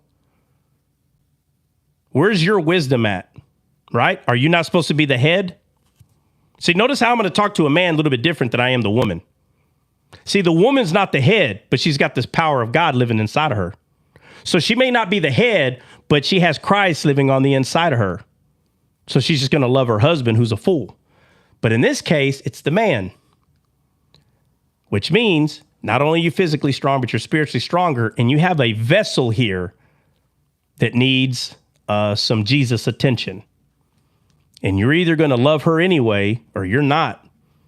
And if you're not careful, you could lead a person like this to unalive themselves. See, in the other side, where the woman has the Spirit of God in her, if the woman was to mistreat the man, it's not going to cause him as much pain in the other way, because he's already physically stronger. He's not spiritually stronger, but physically, whatever the woman is doing, most guys are gonna be like, okay, whatever. But I'm telling you, in this other side, bro, it's like triple the problem. So you have a choice that you have to make, man. You're either gonna love her anyway and just keep ministering God to yourself, right, and to other people while you're seeing your loved one go through this. First of all, no husband or wife wants to see their loved one go through this phase, this immature phase, that grass is greener on the other side. Life is better. A lot of times the reason why the grass is greener on the other side is because there's a septic tank over there. If you ain't learned that by now, then that's why we're talking about it. So the grass, if you don't know what a septic tank is, a septic tank is where all the urine and feces go after you use the restroom. It goes into a septic tank. And if the septic tank is buried not too far underground, the grass is real green over there. Now, I wouldn't go play around in that grass, but it's green. And if you don't understand why, I don't know what else to explain to you, okay? Feces make grass green, all right? So, with all that being said, that's why the grass is greener on the other side in real life. And let me tell you, when it comes to you leaving your man or you leaving your husband and you think you're seeing greener grass, I'm telling you right now, those people don't care for you. They don't care for you, but they have a lot of words. They have a lot of words. Oh, it sounds like they care, but they don't care. So the guy that is physically stronger, spiritually stronger, married to a woman that's an infidel, pretty much. They don't care about nothing. They're not going to honor anything the man says. They don't care. You'll have a choice to make, man. You're going to either love her anyway or you're not. So, because she doesn't have a head, where is she getting her guidance from? So here's phase 2. Phase 2 is she knows she needs guidance. But do you think she's going to get it from her husband? No, she's already made up her mind. He's a fool. So what's phase 2? Whenever the man is married to the woman, right? And the woman's an infidel, but the guy, he's a believer, married with her. What's phase 2? The phase 2 is she knows she needs counseling, but she's already determined that he is a fool. My husband's a fool. But do you know why he's a fool? Because he believes in God. So now he's the fool. Why?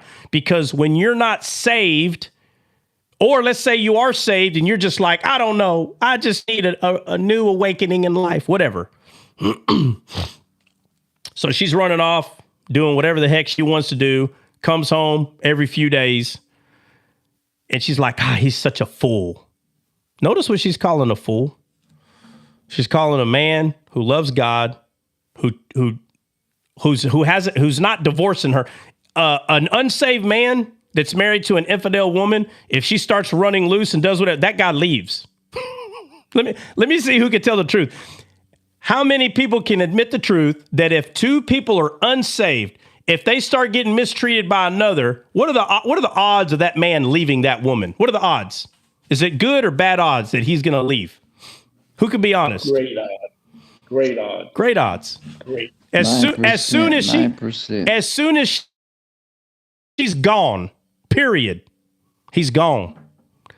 He's gone. So you know what the woman says? Oh, well, it's because he can't find nobody else. This woman will make herself believe anything on why the guy is staying. I'm talking about the godly man. It's always he can't find anybody else, or it's always like it's your I'm leaving because you're bad, your fault. You can't find, you're worthless, bro. This woman will talk herself into hating her own husband. She'll talk herself into it. She'll bring up every little thing she can think of to add to the sheet of music so she can play her melody in her deathbed, boy. Listen, so there's phase 2. So phase 1, you're not my head. Who do you think you are? You're nobody. I'm not your mom. I'm leaving. Okay. Phase 2, you're a fool. Nobody wants you. And she's shared her bed with multiple dudes already, right? So she's already made up her mind. Yep, I'm right. Yeah, I should have never married you. Bro, she talks to herself like this all the time. And she doesn't understand that the Bible tells us that when you talk to yourself this way, you will believe what you're saying. You will believe it. And you will think that you've come to the truth of this conclusion of this man. It's not been the truth. Satan laughing the whole time. He laughing the whole time because he's destroying something that could have been. He's destroying it. And it's the carnal mind, right? So So the person says, no, no, no. And I could point out all these things. Of course, anybody can. If that Christian man was to be honest, his list would be longer than yours about you. But he's going to do what the Bible says and love you anyway. So now he doesn't even have a list. He's not keeping tabs. He doesn't have a list. Now, there might be one or two things that were so bad, it's kind of hard for him to forget.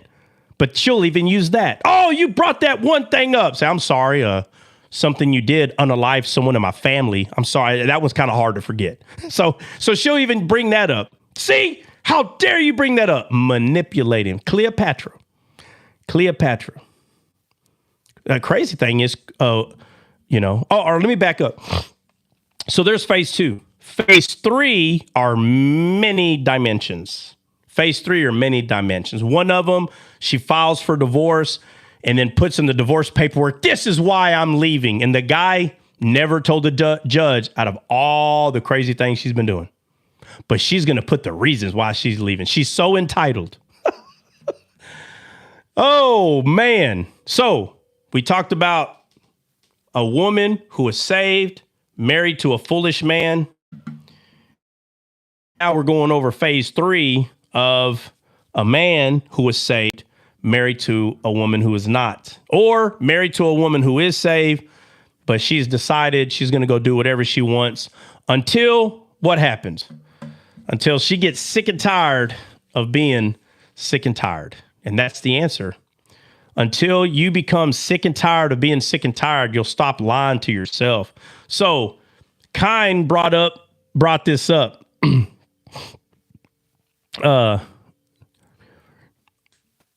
Hold on, Passion, what'd you say? There's got to be a verse about a woman's memory being like an elephant's.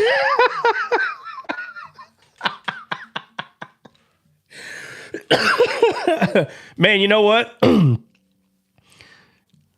Is there a verse? Hold on.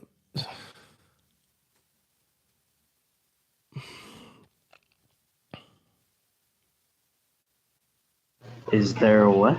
There is a verse about a woman's scorn and living with a scornful woman. But yeah, matter of fact, who said that? Who brought up the scornful woman? Me, Christian. Christian, hey, wait a minute. I recognize your picture. You've been up here before, haven't you? No, this is my second account. My first one got bananaed because I was telling Muslims and atheists the truth. Oh, well, okay. What do we do? Okay, do you know us? Do we know you? Yeah, I mean, I've been up here before, but my other screen name was Blake with God, but you wouldn't remember. It's only been once. Oh, okay. Let me ask Benny, if you're there, hey, the verse in the Old Testament that talks about scornful woman, can you go look up that word scornful in the Hebrew? I just want to see how else it portrays that word. I will bust out laughing if it even sounds remotely close to her having a very good memory. I'm telling you, I will die laughing right now. But yeah, no, do what? He can't remember yesterday, but something happened 2 years ago. He'll remember that. No. What it is a woman who has started to be this way with her husband. She doesn't remember anything else. She only remembers what she can use to attack this foolish man. It comes down to the man being the head, and women cannot wait to laugh at their men. Okay. Let me tell you something that happened about a month ago, maybe, or 2 months ago. So I had a family member tell me, hey man, can you help me move these stacks of wood, on this property, And I said, yeah, I'll take my side by side down there. No problem. And so I had, my heifer with me, and we went down there, and I didn't, on the property was to the chest. I didn't know that. And if you know anything about shiggers, bro, they're not friendly company. Okay. And so I already knew. I was like, bro, I do not want to walk in all that tall grass and get shiggers all over my body. So I said, look, I don't got time to pick up all these, one by one, throw them in the back, drop them off. I don't got time to do that. But I had 550 cord with me, and I've done this before. All you do is you tie a 550 cord, like basically 4 or 5, so basically like a die, the number 5. All you got to do is hit the two bottoms, come up underneath and come up the top, make a knot, dude, you can drag 90% of those bushes because of the way that thing is woven, bro. I mean, not bushes, but branches. But I didn't make all 5. I made 3. So I went from one side, I hit the 2 corners, and then I came across and kind of made a big loop and made a knot. And we took off, and bro, like 1/3 of the freaking bushes came with us. The other 2/3 stayed, and my wife busted out laughing. And let me tell you, when you see your wife laugh at you that hard when you fail, it's because while you've been her head, she feels like she fails all the time. And she blames you. See, a woman that's not focused on God, they're not understanding like correction. They don't understand correction or, and when I say correction, I'm not saying what you think is correction. No, true correction, not what can be argued correction. Okay. So for instance, every one of us know you're not supposed to yell at your boss. So if your wife, first of all, my wife, she's never yelled at her boss. I'm just saying, if she ever came home and was like, well, I gave my boss too. Oh yeah? What'd you say? Well, I put my finger in his face. It's like, hey, whoa. You don't put your finger in your, you don't tell me what to do. I'm not talking about those. Those are easy. Like we all know that. So if you're pointing out things that easy, those are true corrections. Okay. So I'm not saying that, like, for instance, if you get 3 people in a room about the Bible and you focused on what to disagree, within 5 minutes, you can find out what to disagree with. And then you can lie to yourself and say, well, I'm going to correct you. You're wrong about this. And you could be wrong. So I'm not talking about those kind of correct where someone's like, oh, no, you're wrong. OK, fine. I'm talking about things that we know 99% of people are going to agree on, which is you don't go to your boss and put your finger in your boss's face, bro. I'm talking about those kind of corrections, stuff that should be black and white. So a man that's head over a woman that is not saved, brother, you're not being looked at. You're not being admired. OK, but if a woman is saved, she'll admire what you're doing because she understands and recognizes that you're sharing wisdom. She'll recognize. But a woman who's not saved, they can't stand it when you're trying to help them with anything. And now you're starting to get into a different area. But when she busted out laughing, when only 1/3 of the branches came, I already knew what that was. It's again, first of all, it'll never end. OK, it'll never end, this whole thing between, husband and wife giving each other a hard time. But I knew it was something a little bit deeper. She's not just laughing to give me a hard time. It's a little bit deeper. And you can see it. You can see it in your relationship with whoever you're with, that there are times where they go a little more out of their way, right? Because this wasn't just her normal laugh, Bubba. She busted out laughing.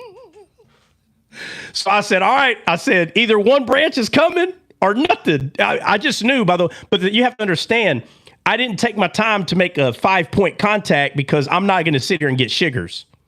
But I've never done a 3-point. So I'm like, man, I'm going to try it, see what happens. It was my first time trying a 3-point. So I tried a 3-point, bro. 1/3 of the other 2/3 are just sitting back there. And we took off and she's like, bah! And I looked back. I was like, golly. Now in her head, I failed. No, I didn't fail. I tried something I never tried before. So now if I would have put a 5-point contact on there and that would have happened, then yeah, that would be a fail because I know that a 5-point contact is going to work. I know I've done it too many times, but I did a 3-point. So in her head, oh, you did what you said supposed to work. And I told her no. And I said it before, I'm only doing the 3-point. I'm not going to sit here in these shiggers. Now, if the grass was cut and it wasn't freaking, up to here, then I would have sat there and took the time and made a 5-point. I just wanted to see if a 3-point worked just to save time. And I would have went and moved the other 2 bushes. But with the grass being that high, I wanted to try something new because I'm not going to stay in there. That's what happened. But she busted out laughing, Bubba. And when she busted out laughing, boy, hey, it came from the root. You hear me? I want to say she laughed a whole mile down the road. But I'm saying all that to say this, that hey, Benny, did you look that scornful up? Yeah, I didn't find anything scornful. I seen brawling and contentious. Yeah. Okay. Yeah. Well, I knew it was talking about contentious. I was just hoping maybe it said something else, but it's all good. But no, but yes, we do know that a woman, when it comes to us failing or making the wrong move, they're going to remember that. And you have to understand why. It's because naturally we're stronger. Naturally, most guys are leaders. And then when a person is spiritually sound with God, now he becomes the head of the woman. Regardless if she's saved or not, he becomes the head. But if the woman is not saved, she's not recognizing what the guy's doing. She's not. There's even women that are converted to Christianity. They don't even recognize what he's doing. It takes some time. But most women who are not saved, they cannot see what it is you're doing. They don't see you helping. They don't see that. They don't see help. They see you're getting on my nerves. Don't tell me what to do. You're not my father. That's what you're gonna get. And so what ends up happening is a guy stops, he stops because she's telling him, I don't need your help. I don't need your help. But then when they get in a conundrum, hey, I need your help. Hey, where you at? No, you don't need my help. So it's a never ending story of man and woman, bro. It's a never ending story. I found something in the Greek pertaining to scornful. I guess I put it in the comments. It's like defiant, haughty, contemptuous, disdainful, dismissive. Yeah, but we're looking up a specific verse. What Hebrew word is that? Oh, I thought you were just looking for like the words. No. Oh, no. Benny, what verse was it that you looked up?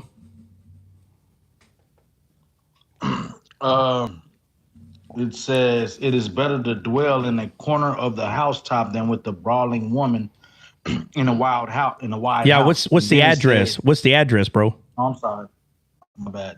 Proverbs 21:9. All right, so Proverbs 21:9, it uses the word scornful, right, Benny? Oh. Brawlful. Oh, broadful. I mean brawling. Okay, so that's the Hebrew word. 21:19. Yeah, Which is it's better to live in the wilderness. Yeah, hold on a second. Christian. Benny, the one I wanted you to look up the word scornful though, bro. Not brawling. I couldn't find one pertaining to a woman. Proverbs. I couldn't find it either. I was going crazy with it. Oh, okay. Maybe it's a different translation. Hold on. Give me a second. Hey, Benny. Yeah.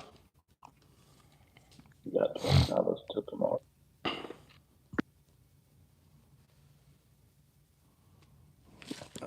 All right. Well, my bad. Okay, it's brawling. Yeah, so that word just comes back to basically being what it is. No big deal. All right. So going back to the purpose of this, Kind is asking, what is the healthy outlook of a man being? So now let's look at it real quick. Healthy. Okay. So let's say that the man and the woman, they're both saved. This doesn't mean you don't treat the foolish woman you're married to. That doesn't mean you treat her wrong. No. I'm going to show you how this can help when both of you are saved and both of you are focused on the Lord. Now we can see this become healthy. So the man is saved. The woman is saved. What you're going to see happen, and it doesn't matter, you will see a lot of times the woman will come to the man asking him questions. But she's asking him she's wanting to see, hey, what do you think about this? So she has finally came to a realization that he's not my boss. He just loves me and he wants to help me. See, when a woman realizes that the man actually loves the woman, and she goes, oh, you'll do anything for me? So she knows how to treat him like a servant. This is when it becomes healthy. See, when a woman thinks that the guy is saying to her, I'm inferior, I'm your boss, I'm your daddy. When the woman says that in her head, he thinks he's my dad. He thinks he's my boss. He thinks he's, like even my wife will be like, hey, I'm not one of your privates. When I was in a service. But I'm saying when they're being serious, when they are being serious, like, oh, well, you think I'm one of your privates in the service, or you think, you're not my boss. This is not a job. You're not my dad. I'm grown. when a woman says these words, she's immature and she still hasn't learned who has God living on the inside of her, which is wisdom. When a woman has wisdom, she understands if I need something, I go to this one, not because he's my daddy. No, because he's my servant. So when the Bible says that a man shall not live alone because he needs a helpmeet, that he needs a helpmeet, unhealthily, in an unhealthy way, you can take that and say, woman, go in the kitchen and make me a pie. Now, I say that all the time, but I ain't had one pie yet. You hear me? Because I don't really believe that she needs to go in there and make me a pie. I don't believe that. Okay. I just say it because it's silly. But there are guys who think that their wife's supposed to be in there barefooted, pregnant every 9 months. And when you go to Walmart, you don't need shoes. Just walk in there like that. You ain't never seen them. Stop lying. Stop it. You ain't never seen the barefooted woman walk into Walmart pregnant and barefooted in Walmart. Stop lying. Stop. Listen, listen. So, but when a woman understands, for instance, I understand that Jesus is my servant. So my flesh cannot get in the way and be like, man, don't tell me what to do. My flesh cannot get in my way because he doesn't tell me what to do. He's, hey, what can I do for you? Do you understand the difference? Trot, what advice would you give to all? Oh, that's Flip. What advice would you give to all single people looking for a spouse, finding a godly spouse? I'm probably not going to talk about that a whole lot, but what advice will you give to people looking for a spouse, like finding a godly spouse? I mean, to be honest, you need to get out there and meet people. I hate to say it. If you're one of those people, you don't like to leave the house and I'm sitting there telling you right now, you're limiting your options. Okay. You're limiting your options. You really are. So only fear is keeping you from meeting your spouse. The more people you meet, the more spouse material you'll find. So if you don't ever leave your house and then one day at Walmart, a guy's like, hey, shorty, what's up? And you're like, oh, finally, that might be, you may not live for another week after that meeting. Now, so I'm not saying you can't meet somebody at Walmart. I'm saying broaden your horizons a little bit. You need to meet more people because I'm telling you, if everybody in the world came and looked at you, talked to you, before you know it, you'd have 500 people in line waiting to meet you. I don't care. I don't care if you think you ain't worth a darn and 1 billion people came and every one of them, I don't care if your line had 500 people after 1 billion. That's 500 people that are like, hey, man, I'd like to get to know her. 500? You only can pick one. But if you only know 3 people and you're like, oh, Lord, oh, this world's just horrible. I got 3 people, bruh. You can go to Walmart and find 10 right there that you could talk to. So it's your problem. You're the problem. You can get out of the house. But going back to what I'm saying, is, where was I at before Flip threw me off with that? So, all right. So we're talking about being healthy. So God is my head. But until you learn what kind of head that you have, who's over you and why the person's over you, until you learn that, you're not recognizing what you're seeing. When Jesus came, they even said to him, who are you? Who sent you? They say the same thing. He said, I'm the manna that came down. Your ancestors died, but I am the true manna, he said. And when the manna came down, when Jesus came physically, the scribes and the Pharisees didn't recognize who he was. They literally said, what is this? Who is this? Who are you? Who sent you? Where did you come from? They didn't know. So when a woman is not saved and she doesn't understand that Christ is head of the man, she doesn't understand what that means. That means he's my servant and I tell him what to do. Hey, I need you to do this for me. Hey, I need you to do that for me. We're not talking about this world. We're not talking about cars and houses. No. Hey, Lord, check it out. I was reading this the other day And it says something that I'm not really sure, what that means. And then he's going to say, oh, well, that's talking about peace. I am your peace. So be at peace. Okay. I don't really feel like I'm at peace. I know. So go to this verse over here. Go to this verse over here. Before you know it, it's been an hour or two. And you're like, oh, that's right. I keep forgetting that my flesh tries to make me believe peace because of my feelings. But the truth is, I'm at peace because I have Christ living on the inside of me. So I'm already at peace. Thank you, Lord. Appreciate it. So he's my head. Husbands, love your wives as Christ loved the church and gave his life. It says, husbands, love your wives. It doesn't have to tell the wife to love. Wives do love their husband, but when they're not saved or they're not understanding what headship is talking about, they don't understand what that is. They're going to say, what is this? Why does this guy act like he's my dad? So instead of them recognizing that we are trying to serve, like, hey, I wouldn't do that. I wouldn't do that. What'd you do? No, don't do it like that. Don't do it. All they hear is commands. Why? Because they don't understand headship. They're misinterpreting what it is you're doing. They think that you're a control freak. Listen, you want to laugh? Go find a couple where the man is saved and the woman is not, and I'm telling you, they'll make you laugh. They'll make you laugh because she doesn't understand what he's doing. She ain't never been in a healthy relationship, and now that she found a healthy man spiritually, she's like, oh, well, you're not healthy either. And you're like, what do you mean? You're always telling me what to do. That's like an atheist saying, hey, whoa, God, calm down. Stop telling me what to do, man. And they're not understanding that they're coming from a servant's heart, right? So if you look at a king back in the day, they always had a thing that's called a hand. Okay? A hand. The right hand of the king. And does anybody know what the hand of a king is for? Does anybody know?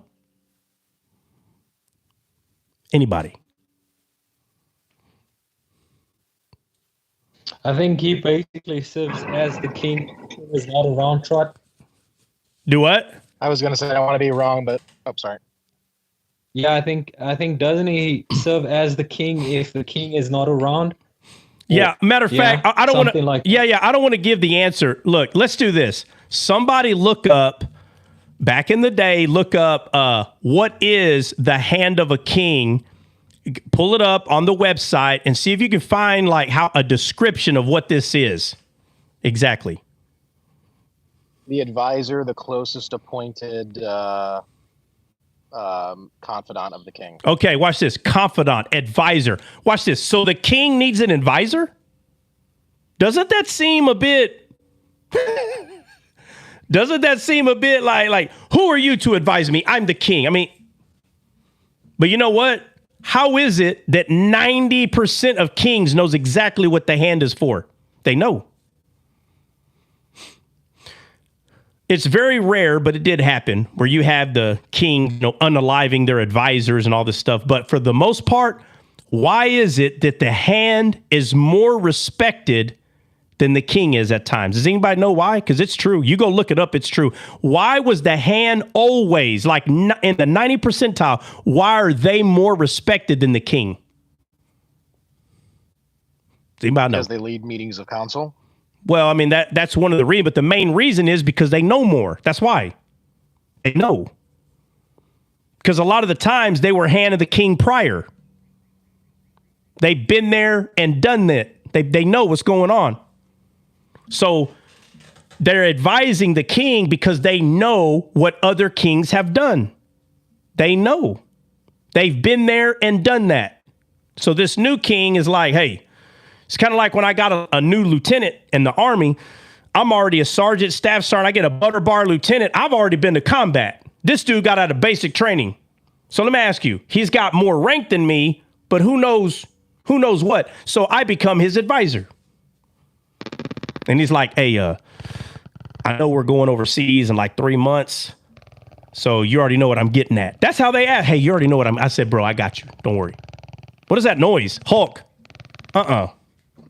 I don't know what that is, bro. I was about to say, it sounds like a weed whip out here.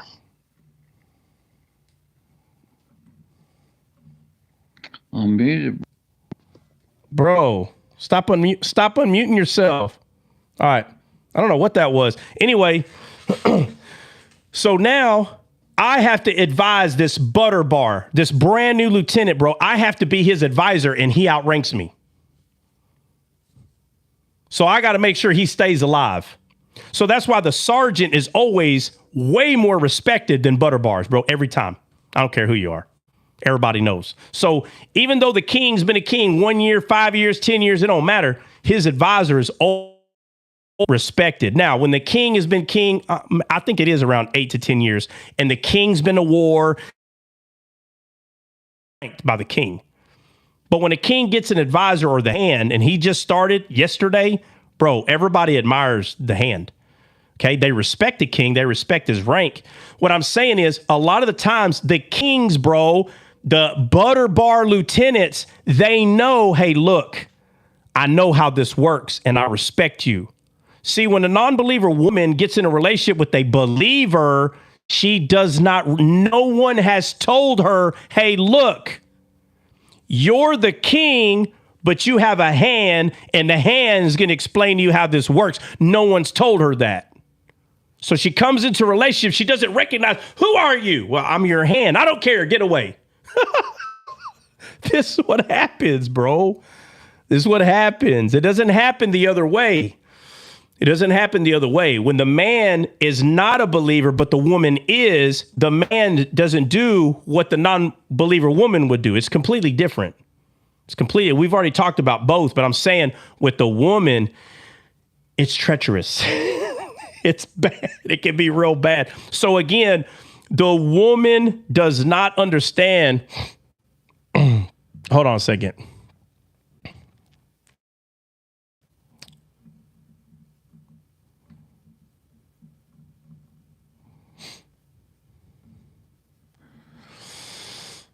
Oh. Go ahead, Benny.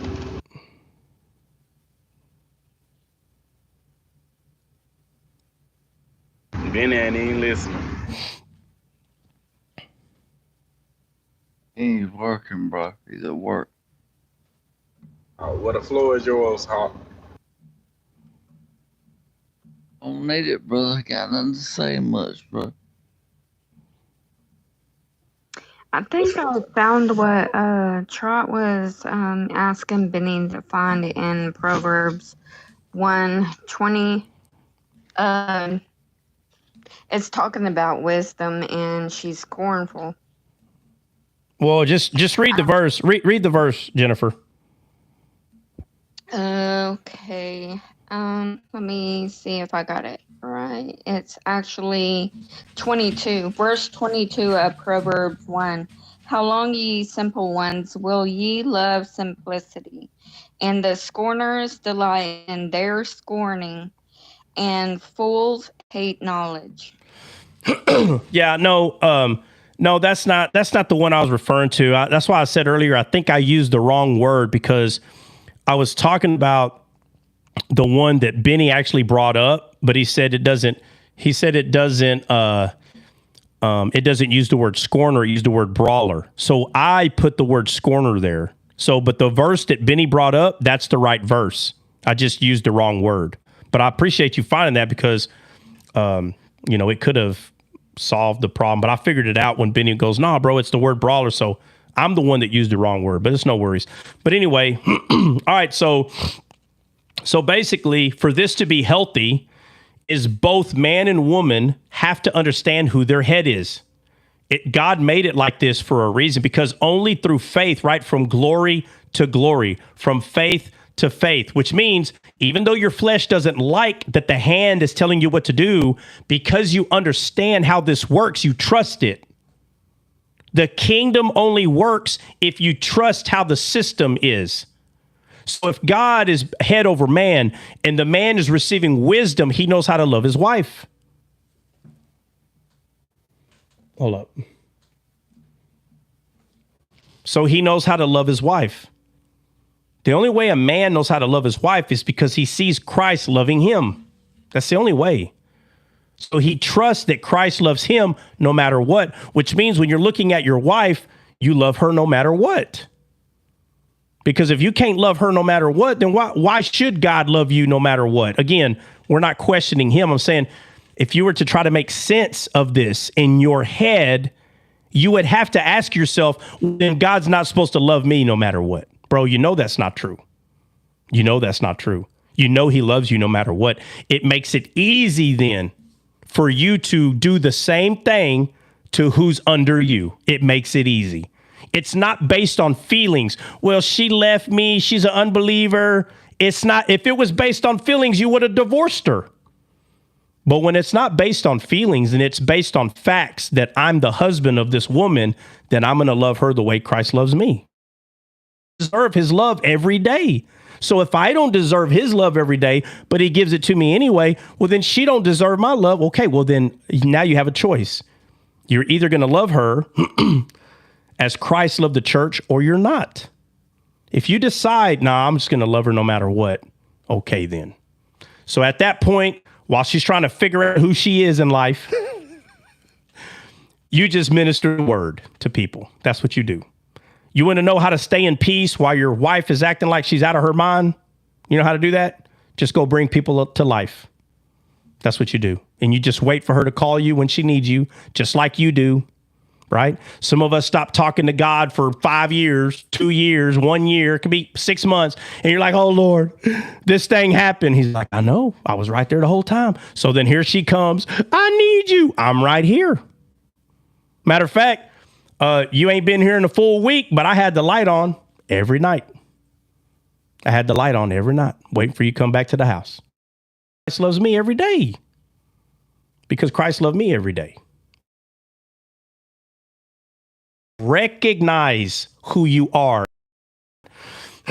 But when a woman does recognize who you are and what you're doing, she uses it to her advantage. And I don't mean foolish advantage, but she uses it to her advantage because she knows that you're not trying to control her. She knows that you're the hand. You're her hand. Woman, if you don't know what I'm talking about, go look it up. You have a king and you have the hand of the king. If you don't know how to use the hand of a king, you're not gonna be in that throne much longer. But a wise king knows I need to listen to the hand. Some kings will get a second hand. Go look that up. They'll have the hand and they'll tell the hand, hey, who do you trust? It's kings. Hey, who do you trust? Oh, I trust my uncle. Good. I'll live with you too. Why? Because when I go to you, you're going to go. Bro.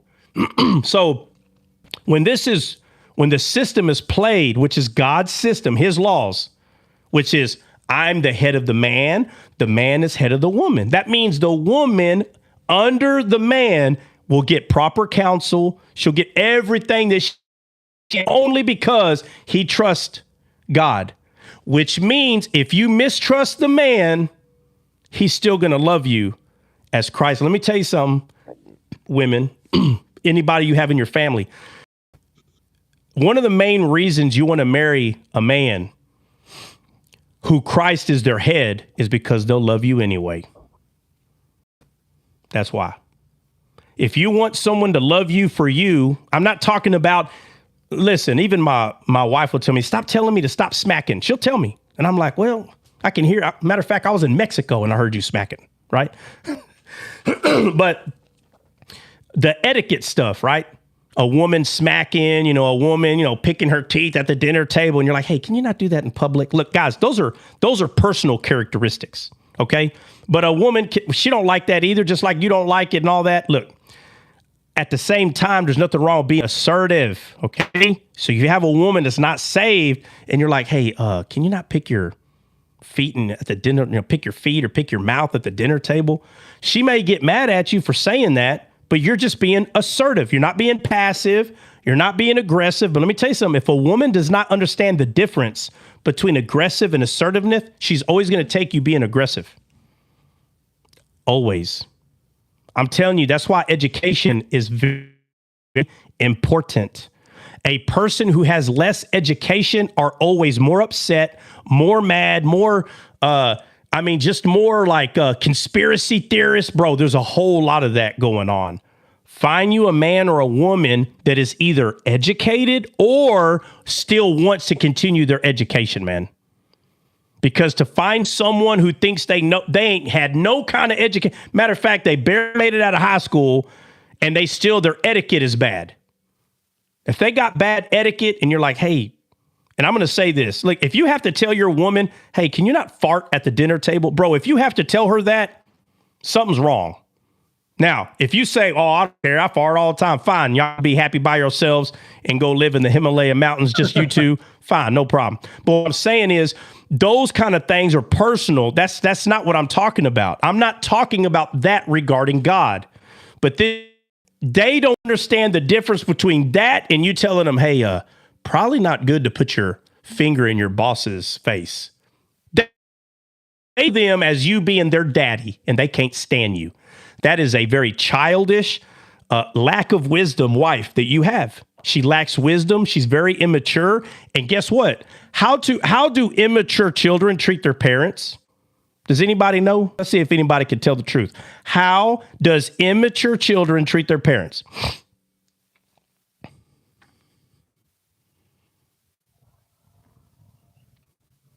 Nobody knows. No.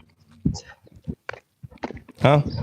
Well, they only go to their parents whenever they need something. But all the other time, it's almost like they but how they treat really them need them. Yeah, but how they treat them is they don't receive a lot of counsel from them, man. Yeah, they don't receive a lot of counsel. See, I'm talking about godly parents, not foolish parents. But if the parents are godly parents, the parents can help. But because they're very immature, their friend is smarter than their dad. Hey, matter of fact, their friend is 1 year younger than them, and they're like, oh, you're just so wise. My dad, he's such a fool. That's what they do. And your wife will do the same thing to you. They would rather go get counsel from a complete moron than listen to you. You know why? Because they don't understand what you're doing. When you're trying to help, they don't see that as help. Oh, well, don't tell me what to do. But they'll take counsel from the most foolish friend that they met last week. They'll take all the counsel from them. So, but again, I'm pointing out, even though right now we're talking about healthy, right? You have a healthy relationship. It's when the person recognizes who their hand is. So the wife, she don't see the man as stronger, bigger, better. Nope, he's my servant. She's wise. She understands. And the man, they don't see God as, oh, God, Lord, I grovel at your feet. Nope, God is my servant. When a man recognizes that God is his servant and the woman recognizes that that man is her servant, when they recognize that both of them have a servant, bro, it is easy peasy Japanesey. Not even kidding. So, Troy, yeah, I think this will be a good time for on the thing that you said about how you love your wife, right? If she's an unbeliever, this is probably the best time to read Ephesians 5:25-29, right? Where right, I'll just wait for him to get back.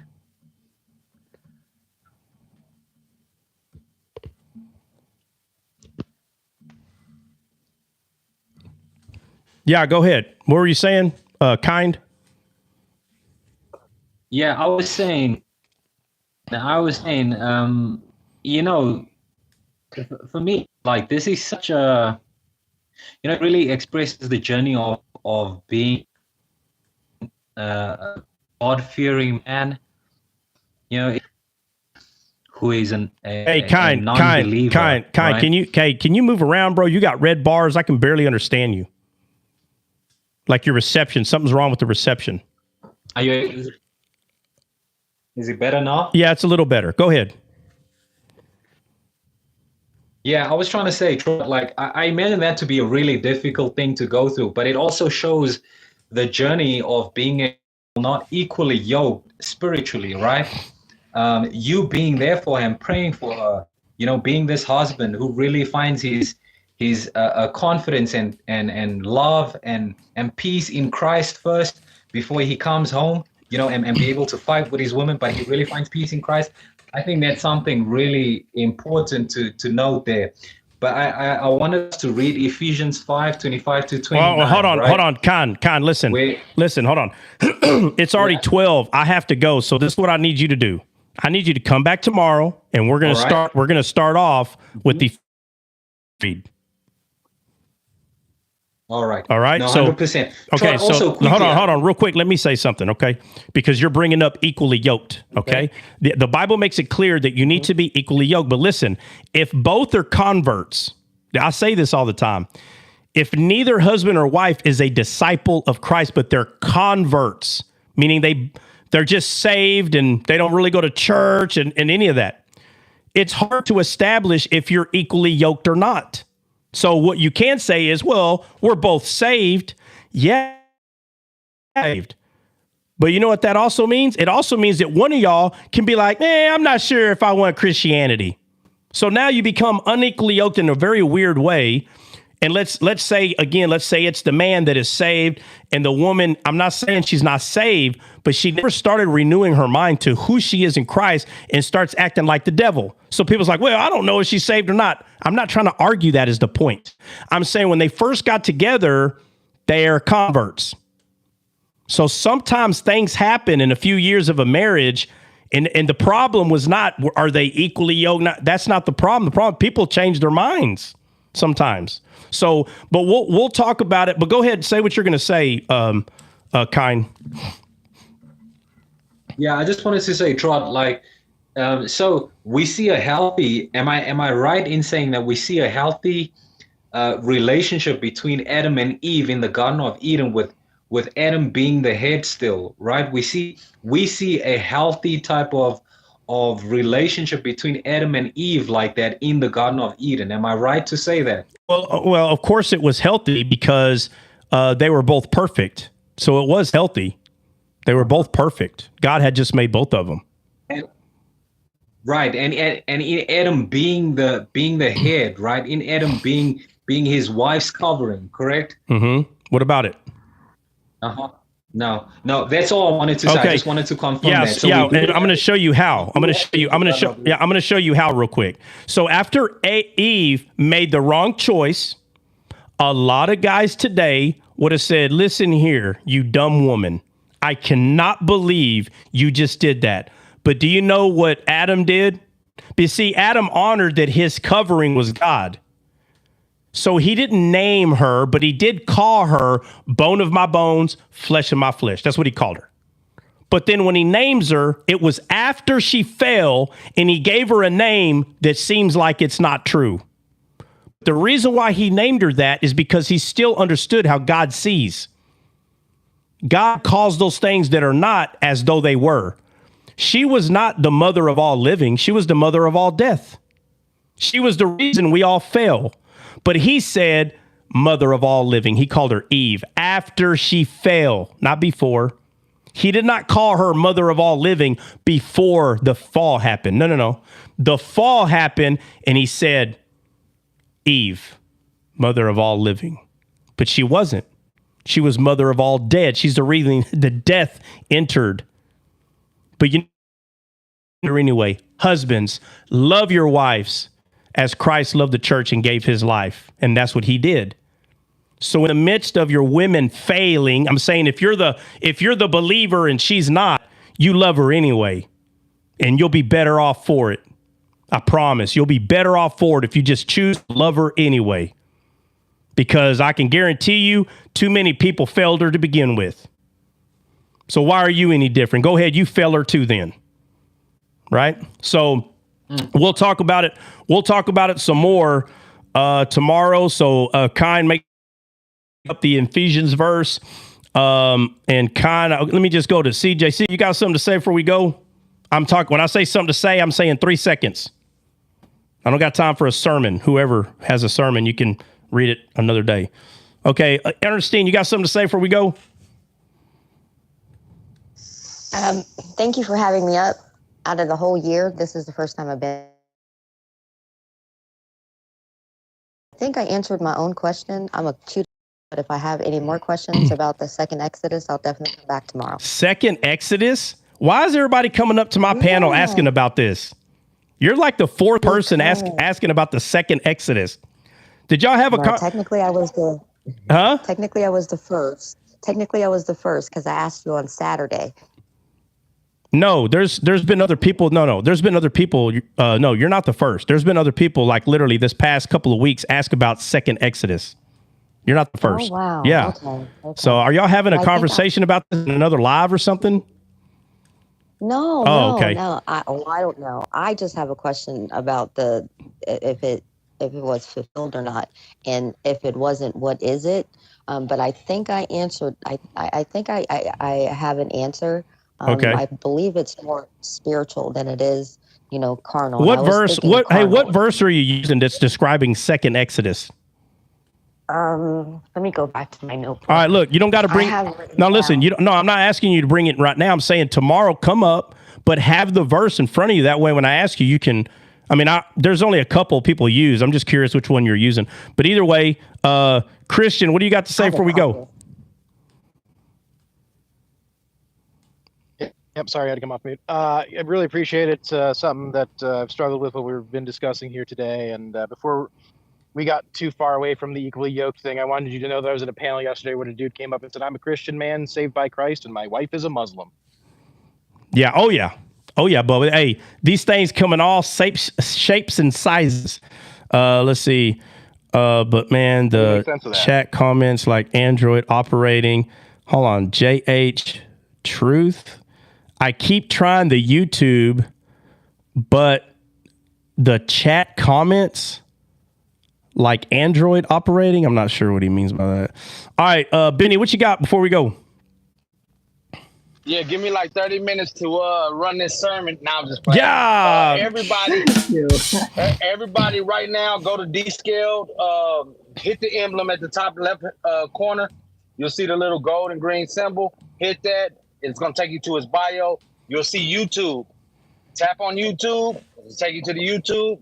Go ahead and hit subscribe. And hopefully we'll see you there. And we'll see y'all tomorrow. Blessings. All right, guys. God bless. We'll see y'all in the morning.